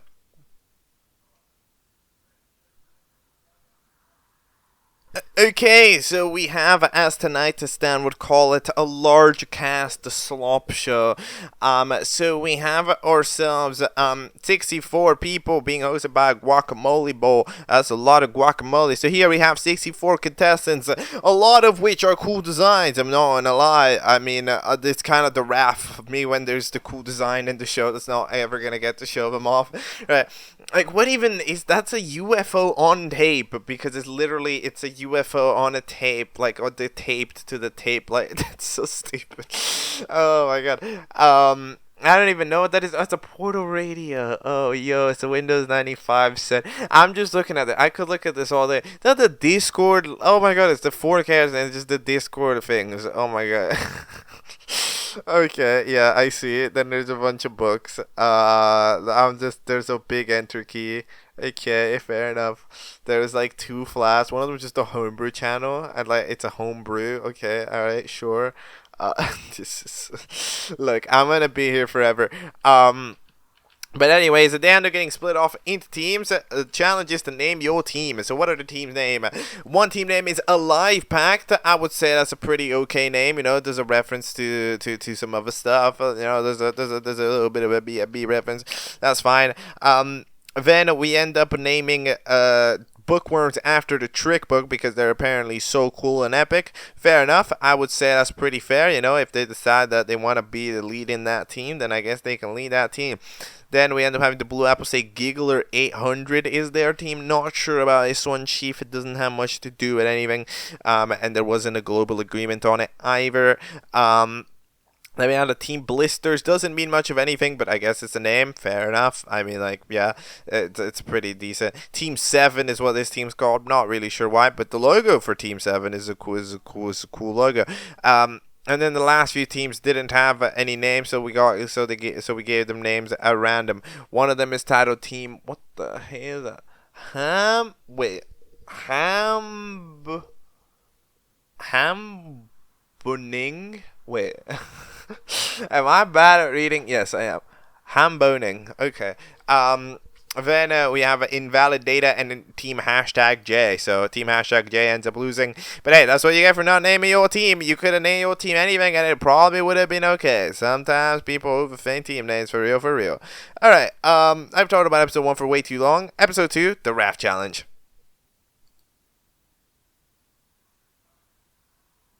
Okay, that is episode 2, so we end up posting the elimination. Who gets eliminated? Apparently with 3,000 total votes. Is that true? I don't know how that's true. I mean, it got 5,000 views, that episode. Could it have gotten 3,000? I guess. I mean, I don't know. Look, whatever. End up having the eliminated contestant be 35 ball. Goodbye.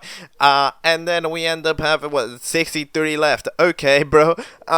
Next challenge, everybody's on Raft. You know what I find funny is that everybody's like, "Can you hear me?" And it's like loud and clear. And then you proceed to lower your voice. Alright, guys, so today's challenge is like, well, I could hear you when you were screaming. Doesn't mean I can hear you when you're whispering. Come on, quiet. Come on. What are you doing? But, anyways, it doesn't seem to be a problem. I do, by the way, like the general environment. Is this just but I do, like, I'm 99% sure we just took a BFB background and recolored it. Is that, like, the way that, I mean, maybe not, but those trees in the background are definitely BFB-esque. But, yeah, okay. Then we end up having, of a challenge is to be the last one on the raft. Yet again, actually too complicated of a challenge. You'll notice that is something that this show has struggled with in the first 2 episodes. It does challenges that end up not taking 12 seconds because they're challenges that everybody has to do, right? Like in this challenge, it's not first one to fall except for Elam. No, it's last one to fall is to choose, which means that everybody else has to fall, which means that it just is forced to take a while. So it ends up that it does itself normally for like 30 seconds, then it goes like, oh wait, I have to speed this up. Then we like jump skip to like something. I mean, in this case we don't really jump skip, but we just kind of throw a bunch of bombs. That way a couple of teams literally don't have anything they can do about it. So yeah, I mean, it's just kind of the way that it goes. Anyways, the winning team ends up deciding that Team 7 should be up for elimination. So Team 7 is up for elimination. Should I predict an elimination at random? I mean, I have a 1 in 8 chance, right? I have a 1 in 8 chance. Eliminated is Watermelon. No, Matterwell. Matterwellen, that's your name. I would say you get eliminated, okay? Because your assets not very well made. That's there we go. That's the prediction. Okay. All right. Let's go to the next episode, which is titled An Unwanted Visitor. Here we go. Alright, champ, Matterwellen was the first save. It might be over for the Eternal to predict stuff, gang. So we end up having ourselves again the elimination where the eliminated content, well, everybody turns green if you're safe because you're just doing object show stuff. Messages end up getting eliminated and the character is already green. So yeah, if you're green, it's cool, it's over for you.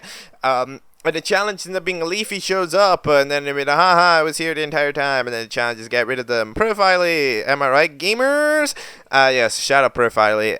So then this one team ends up being like, yo, how do we get rid of Profiley? You gotta send them back, and then they proceed to just do it without not a single ping of interference of appearance from any other team. You see, if you're gonna wanna make a challenge in 30 seconds, this is what you have to do. However, like, you know, it's not amazing. I have a way to end up choosing a team to be up for elimination. This system is also a little bit of a problem, though, because it's like, I mean, like, these people got stuff up for elimination. They literally didn't show up. You know, like, there is literally zero things that I could base this voting off of, except other than how I think the characters look. Who should get out in a vote to say, I don't know. I thought Matterwell was pretty boring, but I got the most votes. But also, I don't know how the votes for this work, because there's like a shit ton of votes on this. You know, I like Portal Radio, so that means I'm going to predict for them to get eliminated, okay? I'm going to do reverse psychology. I think Portal Radio is a cool-ass character, but this means that they'll get eliminated, because I seem to be bad at these predictions. Alright, episode 4, the worst day of Oreo Coke's life.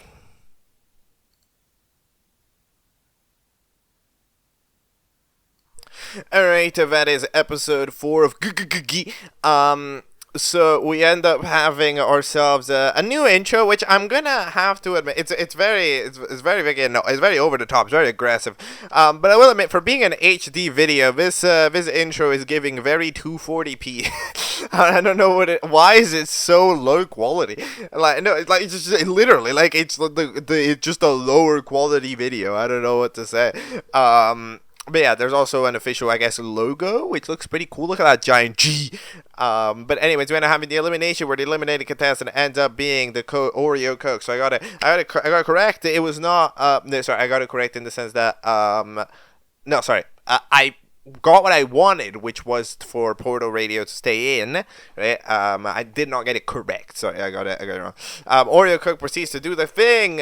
Proceeds to do the gelatin thing. We're mad at you, Guacamole. You come in and make us compete for these prizes, and you heard.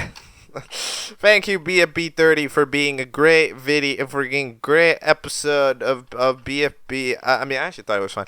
It was, but yeah, it's kind of. It is funny, especially because like it's a gelatin crash out, like gelatin. Come on, but yeah, they end up eventually dipping away, and then we end up having the challenge to sing a song you know from your heart. So then you know what? Fair enough to this team. They managed to find the one song with that you can sing from your heart that you don't need to know, which is Around the World, because you just have to go like around the world, around the world, around the world, around the world, around the world. Gonna be honest, fun fact about Around the World, right? So I did not know this song existed.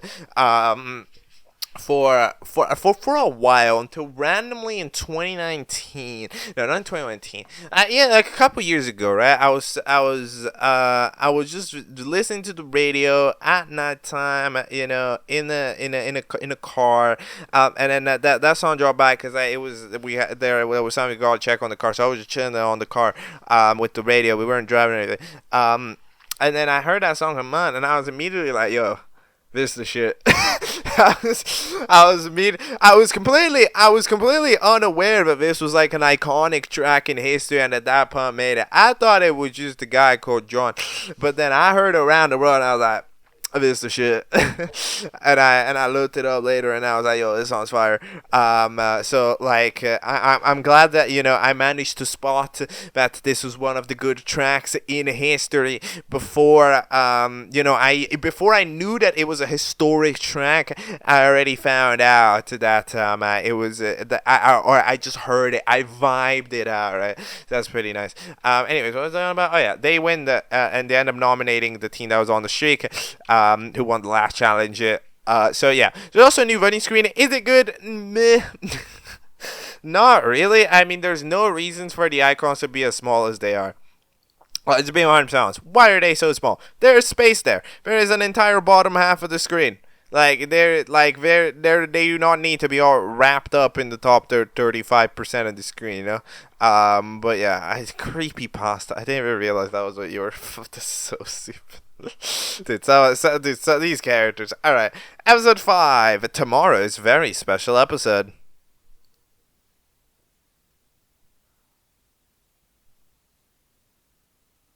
Okay, that is episode 5 of GGGI. So, we have ourselves, the intro is like higher quality now, so that's fixed, that's nice. And then we end up having 2 people going, apparently, because one person's getting replaced, basically, so one person's going. But basically, SlimeBolt has apparently been replaced because we didn't like him, that's the reason that gets given. I'm not sure if there's something to do with, I don't really know what's up with that. Like it feels really weird to be like, yo, your cast has 60 people on it and you're really out here doing a replacement, like, come on. However, at the same time, it's like, I don't know, maybe SlimeBolt, maybe Recommender was bad person or whatever, I don't really know, but, goodbye. And they get replaced by some, like, radioactive cracker or whatever. I guess that's technically similar to a SlimeBolt, because, like, it's green, and then it's not green, and it's gray. I don't know. But then the eliminated contestant ends up being the sticker, goodbye. And then we have ourselves a challenge. It's a balance beam challenge. Have you noticed that we're doing a lot of object show shenanigans? You know, we're doing a lot of the classic object show shenanigans out here, and it is indeed pretty classic. But yeah, the first team to fall off the balance beam is up for Elam. You see, that makes a lot more sense than the last team gets to pick who is up for Elam, right? But yeah, it turns out that at the end of the day, after the fella, this blue apple gets flung off trollingly by the dice, it turns out that that entire team ends up getting targeted on by the other team that launches a charge attack, and they were not expecting it because they're fucking blind. So they end up all falling down, and that means the Team Blisters is up for elimination. Who's getting that? I don't know, bro. I cannot predict these because it's just impossible to, realistically, because it just depends on voting, like, you know, powers, the powers that be, right? Sweet and sour sauce. We'll just go with that, alright? Let's say that. Let's jump ourselves into the next episode, because the next episode is titled Spit It Out Already, Rough Draft. Okay, let's go. Okay, so it's episode 6 of GGGGGG, and it turns out the guacamole is dead because this character appears, which I don't even know what they are. But yes, we end up, of course, doing the gag when the host dies. That means that it is nobody's giant, because we're battling for nothing, because that's the joke, and that's the humor. This show is just all of the humor, you know. There's all of the jokes. This is like, if you think about it, this show is like Wikipedia for object show gags, because it'll just do them all. Every episode it'll do a different one. It'll do a different object show. I'm waiting for A-Ball to show up. I'm waiting, you know. It's about time. Yes, our fella ends up dropping in to say that we're doing it. What is your name? Hold on, give me a moment. Let me hear your name. Wait. The awesome tweet. The awesome tweet. Oh, you're the awesome tweet, right? No, I don't know. You're the awesome something. And you end up posting, you know, everything for now. We end up getting 1 quadrigazillion votes, and it turns out that the eliminated contestant ends up being the apple for I guess existing. Maybe if you think about it, the character that shows up is usually the character that gets eliminated. You know, the character that has screen time, they usually are the ones that don't get saved. Like, which is, it's a weird, like, counter logic, but you know, I guess sometimes it's the way that it goes, you know. But alright, they get eliminated, and then our challenge is to find an egg that is lost somewhere. The pirate team, the team of Core, who's a pirate, ends up being like, yo, let's fake an egg. And then the rough draft ends up having an egg with a face on it, and they're submitting that, and it's like, well, why the hell does your egg have a face? Unfortunately, Rough Draft could not come up with an excuse in time before it got officially balloted as fake. which is, relatively unfortunate, because there's some excuses like, oh, I painted it on so that it was cuter, right? Like, you can make up bullshit. And again, it's an object show host, right? Object show hosts famously believe in bullshit, but unfortunately, they couldn't come up with anything. So then, because of their cheating, they are actually the ones up for elimination. So yeah, who's getting out? Probably Cork, because they did something, right? So let's see if that's correct. Cork did something, so they're gonna get eliminated. Let's see.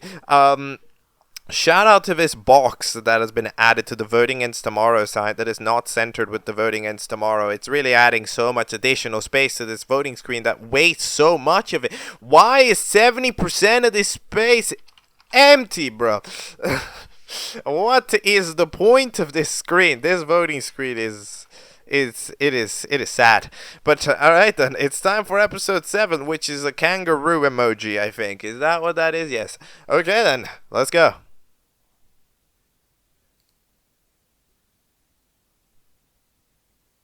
Another set of 2 random characters have bit the dust. The megaphone and the laser bot have been replaced by whoever the hell, pineapple sign and like cricket grapefruit or whatever.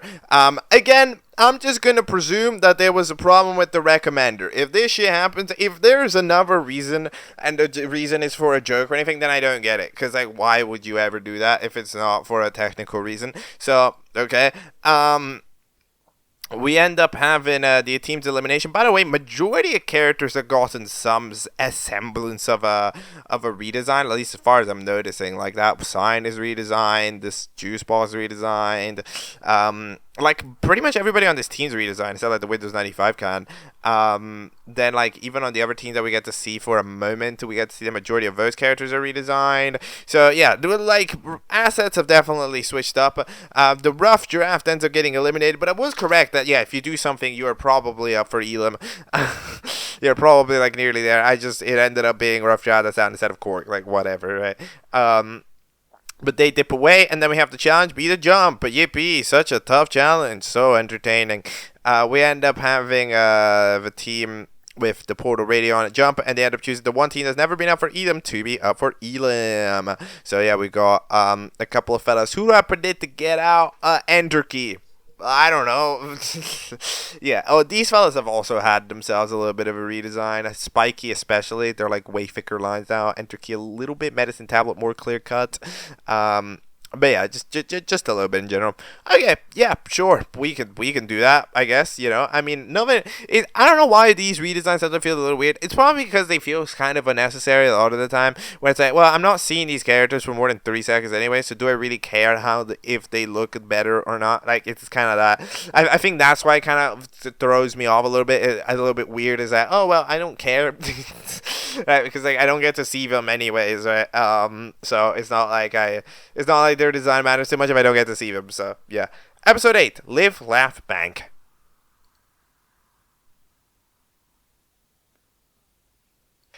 A legendary thing has happened. I got a elimination prediction correct for the first time in history of the show. That's crazy.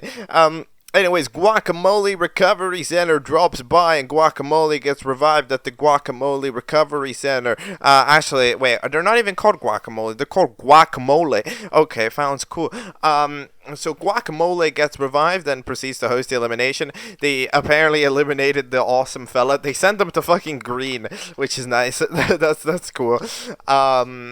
So then we proceed to have the vote, and the eliminated contestant ends up being actually both Enter Key and ABC Kids 4. Now, if it was single Elam, I would have gotten it wrong, because I'm pretty sure, yeah, the ABC Kids got less. I did actually, like, you're not going to believe me, or of course, because I'm saying it after, but I did actually consider that, like, it was my second pick. ABC Kids was definitely my second pick. because I was thinking like, okay, yeah, there's gonna be probably a bunch of voters for the ABC fellas, right? However, I feel like ABC 3 is the more main one, so I think ABC Kids 4 would get less of the votes by like an 80 to 20 margin. So maybe the 20% wouldn't be enough, but I'm gonna say that it is enough. That's kind of what I was thinking. It turned out that yeah, no, it truly was like that. Because I mean, ABC Kids 4 got 19 votes in comparison to ABC 3, which ended up getting like 83 votes. So like yeah, it's proper like 80%. So yeah, they get both eliminated because double eliminations just make way more sense. Again, I don't know who is the person that has implanted the idea in all of these show creators' minds that it is possible to make a 64 episode show. Oh my god, who did it? Who's the person? I need to have a chat with the person that like globally made people think that this is an idea that's feasible. It's like it's never because like the thing is, if you see a show doing it successfully and like, oh, I'm gonna do this, then it's fair enough. But a show hasn't done it successful. There isn't a show with 64 characters that has reasonable quality that's finished. It doesn't exist. So I'm confused. Where is the confidence coming from? You know, this is not like I'm talking it like yes, we are in the content of this show, but like in general, I'm not even meaning about this show. Just like in general, so like who decided? But anyway, challenge is to find a wallet because they lost their wallet. How did you lose your wallet? You've been alive for 3 minutes. But anyways, freaking Mistletoe, I think, manages to find the wallet, and they proceed to put up for elimination Team Giggler 800 because they're suspicious or whatever. I don't really know. But either way, they end up being up for elimination. We end up having a new voting screen, which is actually good. Yes, the voting screen is good. Yeah, no, it actually is quite like this one. This one is really nice. You see, this one actually takes the advantage of the screen and uses it, and it could realistically use more. The text eliminated is squished, and there's like way too many lines over there of who you like. You could realistically make that figure as well, and it would take up more space and it would fill it up. You know, fill the shit up. Who's getting eliminated? I have no idea because it didn't really show up. Random prediction, dice. Let's say dice. Okay, well, but don't really know. What's it called? Redacted. Is redacted a person? Hold on, no, I was just scared to recommend it. Redacted. I did not see it. Wait, what? Redacted. Is that a person called Redacted? I don't. Okay, that's mad suspicious. Okay, whatever. We got the first TikTok at the end. I wonder if this is going to become a trend. Episode 9, Run Like the Wind.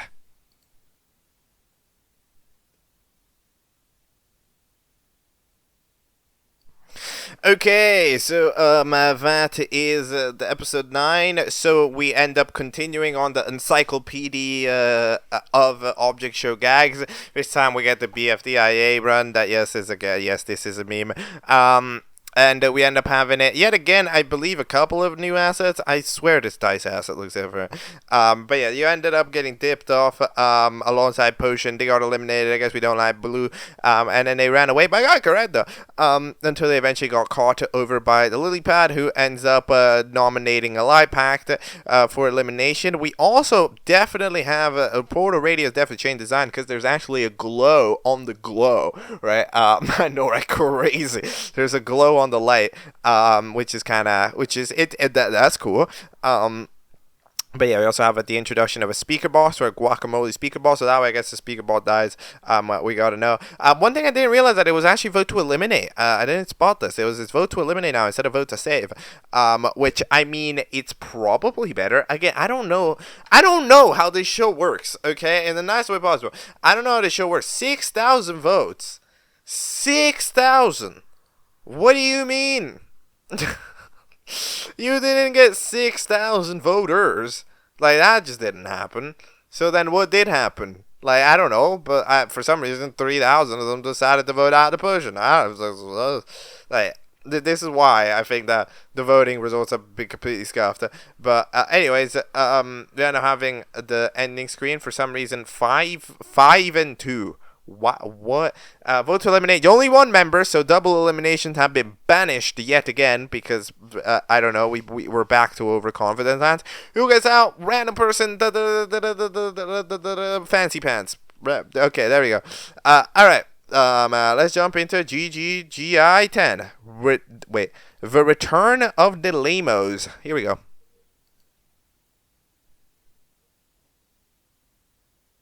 So, on the show with like 64 characters, after 1/5 of them have been eliminated, we are doing a rejoin. What? Come on. What is this? At this point, at this rate, there's gonna be like 4 more rejoins by the time this show's done. What do you mean? So this show's already gonna last for 50 episodes and you're making it 52. What in the world, bro? Anyways, then the watches TV, where I guess we get a gag about like a variant of green called red or whatever. So that's kind of fun. Then we end up having ourselves the eliminated contestant, which is Slime Job. Goodbye. Unfortunately, didn't do anything though. We're gonna go in the elimination area where the elimination peeps have gotten a massive overhaul in design. Swiftnet Potion is now sideways. The Oreo. I mean, weren't you Oreo soda? You were Oreo Coke. Well, now you're like Oreo beer. What is that?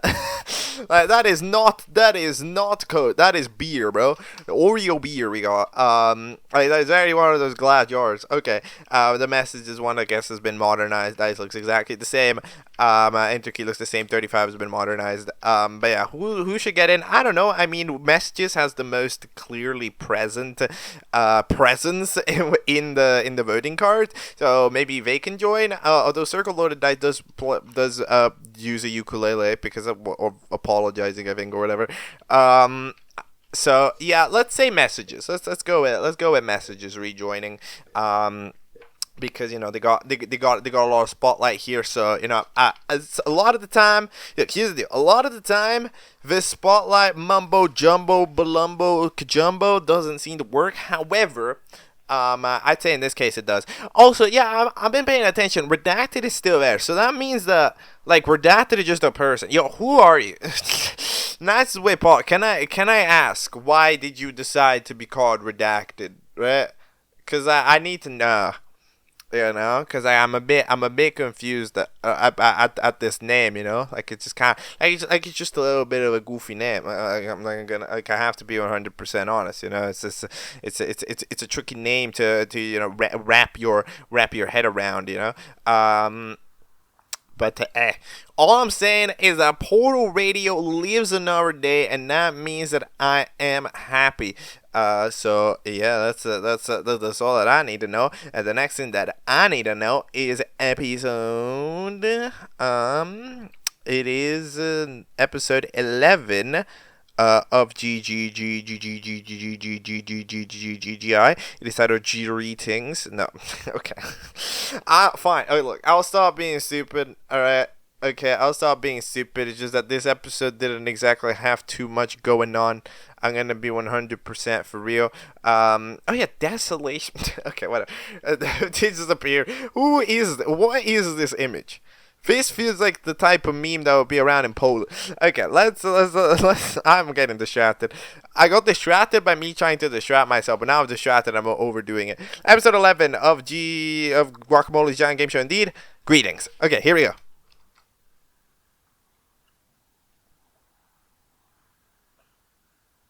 Okay, that is episode 11 of the show.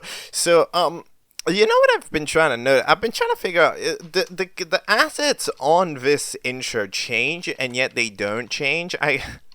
Like they've like half changed. Like I think it's changed for character swaps. However, for asset reworks, it's not actually changed, which, you know, is perfectly fair. I mean, like, the assets really don't need to change for this, because, like, I mean, it just scrolls by so fast that it will be so much effort for ultimately something nobody's gonna notice, right? Like, nearly nobody is gonna pay attention to it. Like, I'm paying attention to it now for the specific purpose and nobody else is, right? But yeah, anyways, we have the rejoin where I get it wrong, which, I mean, expectedly, I guess. We end up having 2 people get 35 votes, and someone 35 or 36 votes. Bruh. Nah, at that point, we just gotta gaslight people into thinking that 35 ball was actually 36 ball all along, you know? So that we can make the joke. At that point, we just gotta gaslight it. But it was by 3 votes, Messages doesn't actually join. It ends up being Rough Draft, so I get it wrong. But I got very close. Rough Draft gets to rejoin, and they proceed to join the team with the pineapple sign. Now, and the map, this is a different design as well. It's so much more curvy. This is straight out of Supernova Super Show. But anyways, we end up having... I will say that there's definitely a little bit of clickbait here in the way that Rough Draft joined, because Rough Draft was like, let me in so that I can destroy Cork and I can get my revenge. And then they don't even go into their team. How would you win? You need to go into that team and you need to beat Cork's ass. You need to sabotage. You need to make Cork look like a doofus. You need to do all these things. Otherwise, it's not work. Come on, Rough Draft. Challenge is to say hi. One team says, oh, hi, except one character accidentally says bye. Who says bye? The yo-yo muffin? Yeah, the yo-yo muffin. As in, it says bye, and apparently, not only saying hi makes you win, saying bye gets you up for elimination immediately. So, yeah. Who gets out? Dude, vote to eliminate 2 members. I'm saying Yo-Yo Muffin because, of course, they fell through the challenge. And you know what? The name redacted on this ending screen's getting to me, so I'm saying the hot chocolate platinum's got to go. Okay, it's time to go. All right. It's time for episode 12, the modern one, and also the longest one, titled "The Even More Worse Object Show of the New Year 2026." Here we go.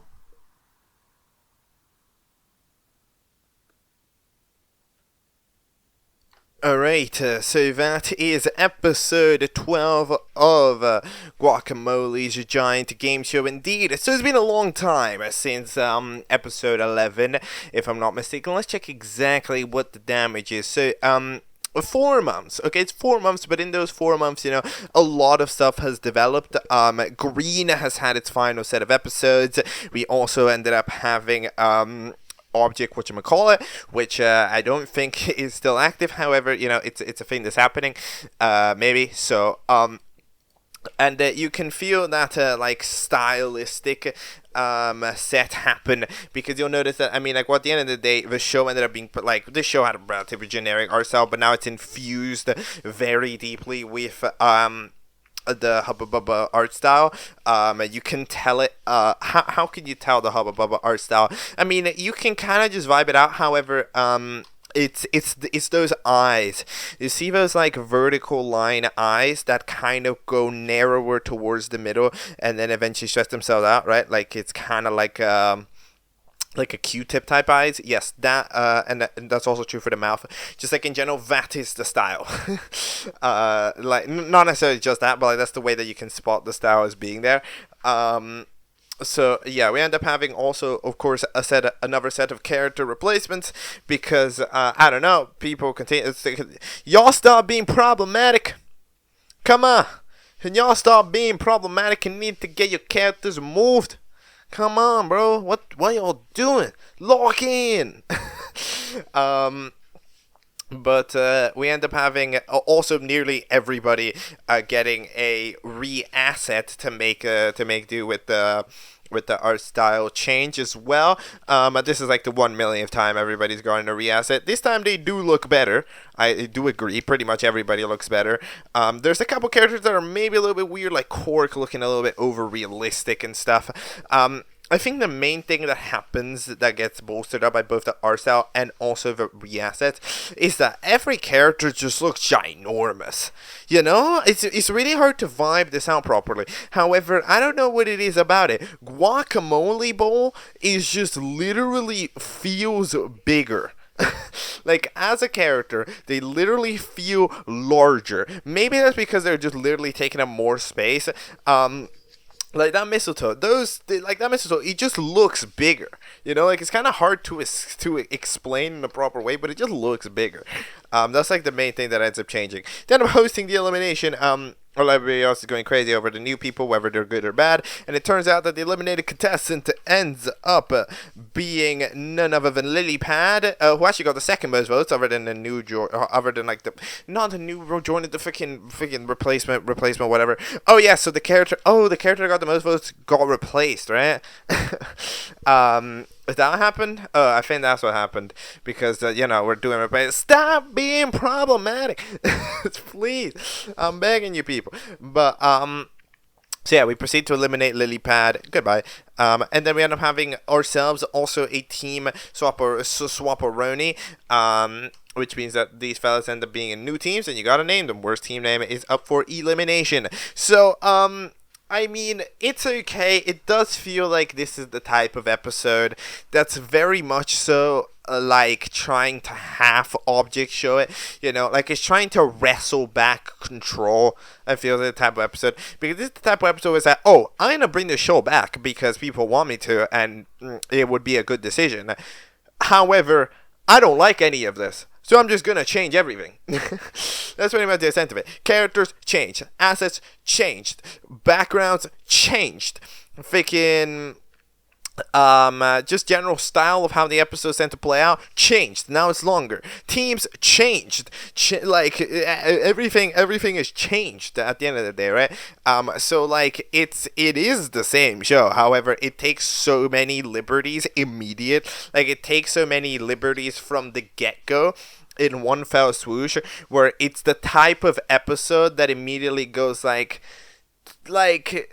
do you really want to make this in the night? Like it's that type of episode that like it kind of gets you thinking, like, if you needed to change this much to get the show to the satisfactory level, right, then like I'm kind of suspicious at how much you thought the show was worth continuing, right? Especially because it had a long break. So that's just the type of thing, like I'm not making an assumption. It's just kind of vibe, right? It gives off the vibe of like didn't really like any of what just happened when you need to change it this much, basically. Like I'm not gonna lie, it just admits that vibe. Maybe it's wrong, but it does admit it.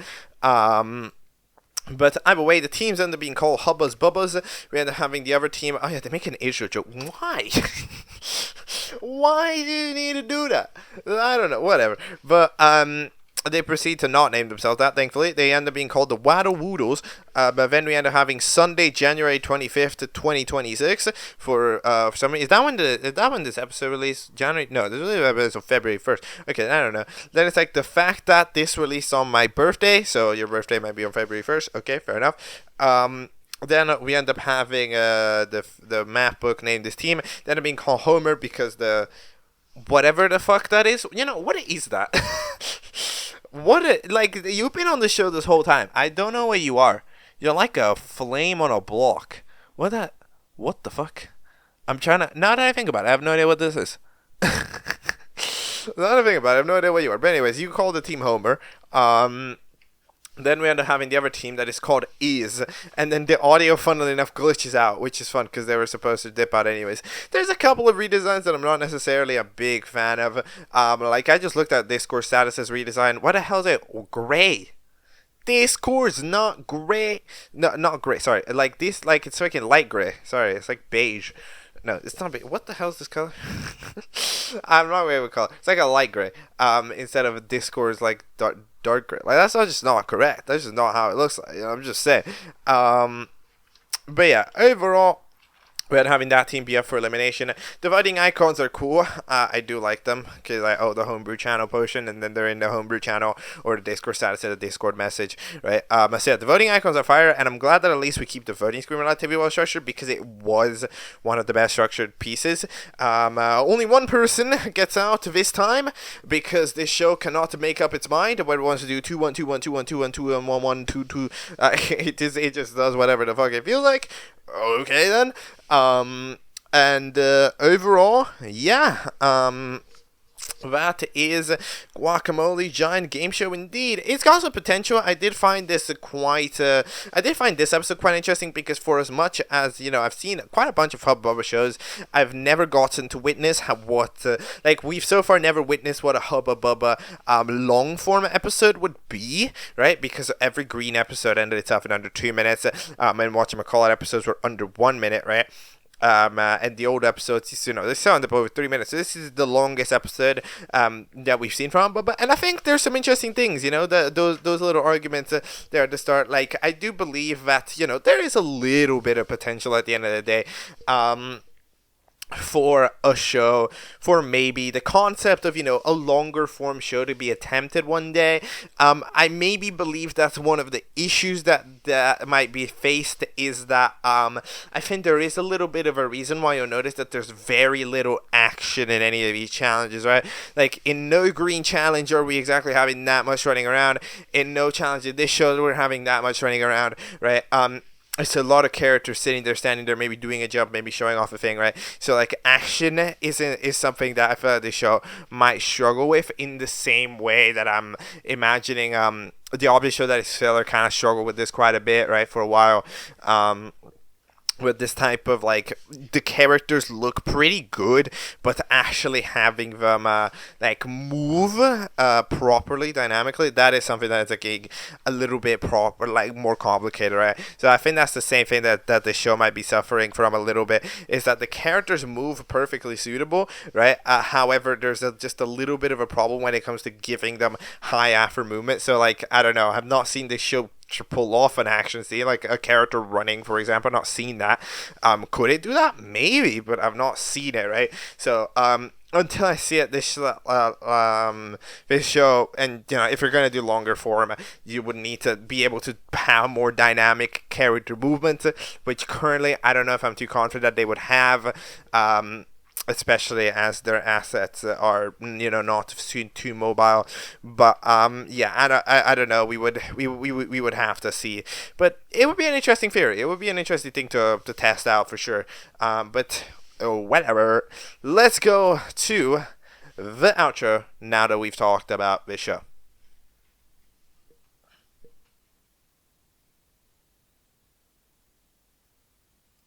Alright, and that will be all for today's episode of Object Catchup. We inched a little bit closer to catching up and keeping up with the shows from previously covered creators. Not as much as I would have maybe enjoyed. However, it's one of those things where we're getting there. Right, like it'll take a bit. I think we covered a lot of that, like super delays that they got really unlucky, right? That stuff that released right after the concept web, therefore got unlucky. So then hopefully in, some of the next episodes we can cover it. But of course, I do like to point out that, of course, there is always a clash with requests. Because while I'm trying to, of course, have this pile progress, I also need the request pile to progress from time to time, right? So there's a little bit of, management that I got to do. I kind of got to keep them a little bit both behind. Because if I try to catch up fully with one of them, then the other one is going to become unrecoverably bad, right? So I need to kind of leave them both bad, and now I'm slowly getting to them, right? And then hopefully, I can do the work that I can try to do. I'm trying my best out here, and if it works, it works. If it doesn't, it doesn't. But all I'm trying to say is that everything that's on the list, I will get to eventually. That's what I'm saying. We will get to it all. That is the tagline. The tagline does not say we will get to it all at a good speed. No, I should probably change it to we will get to it all eventually, because it will take a while. But yeah, I'm satisfied. There's BFFB tomorrow. Not sure how I'll tackle that, but We'll get there in due time. Maybe I won't cover it tomorrow and I'll cover it the day after. I don't really know. It's BFFB. BFFB is kind of random. Alright. So, for this episode, that will be all. For the shows that we watched, we're all caught up. Mostly, I would say. See you next time. Bye, bye, bye, bye, bye, bye.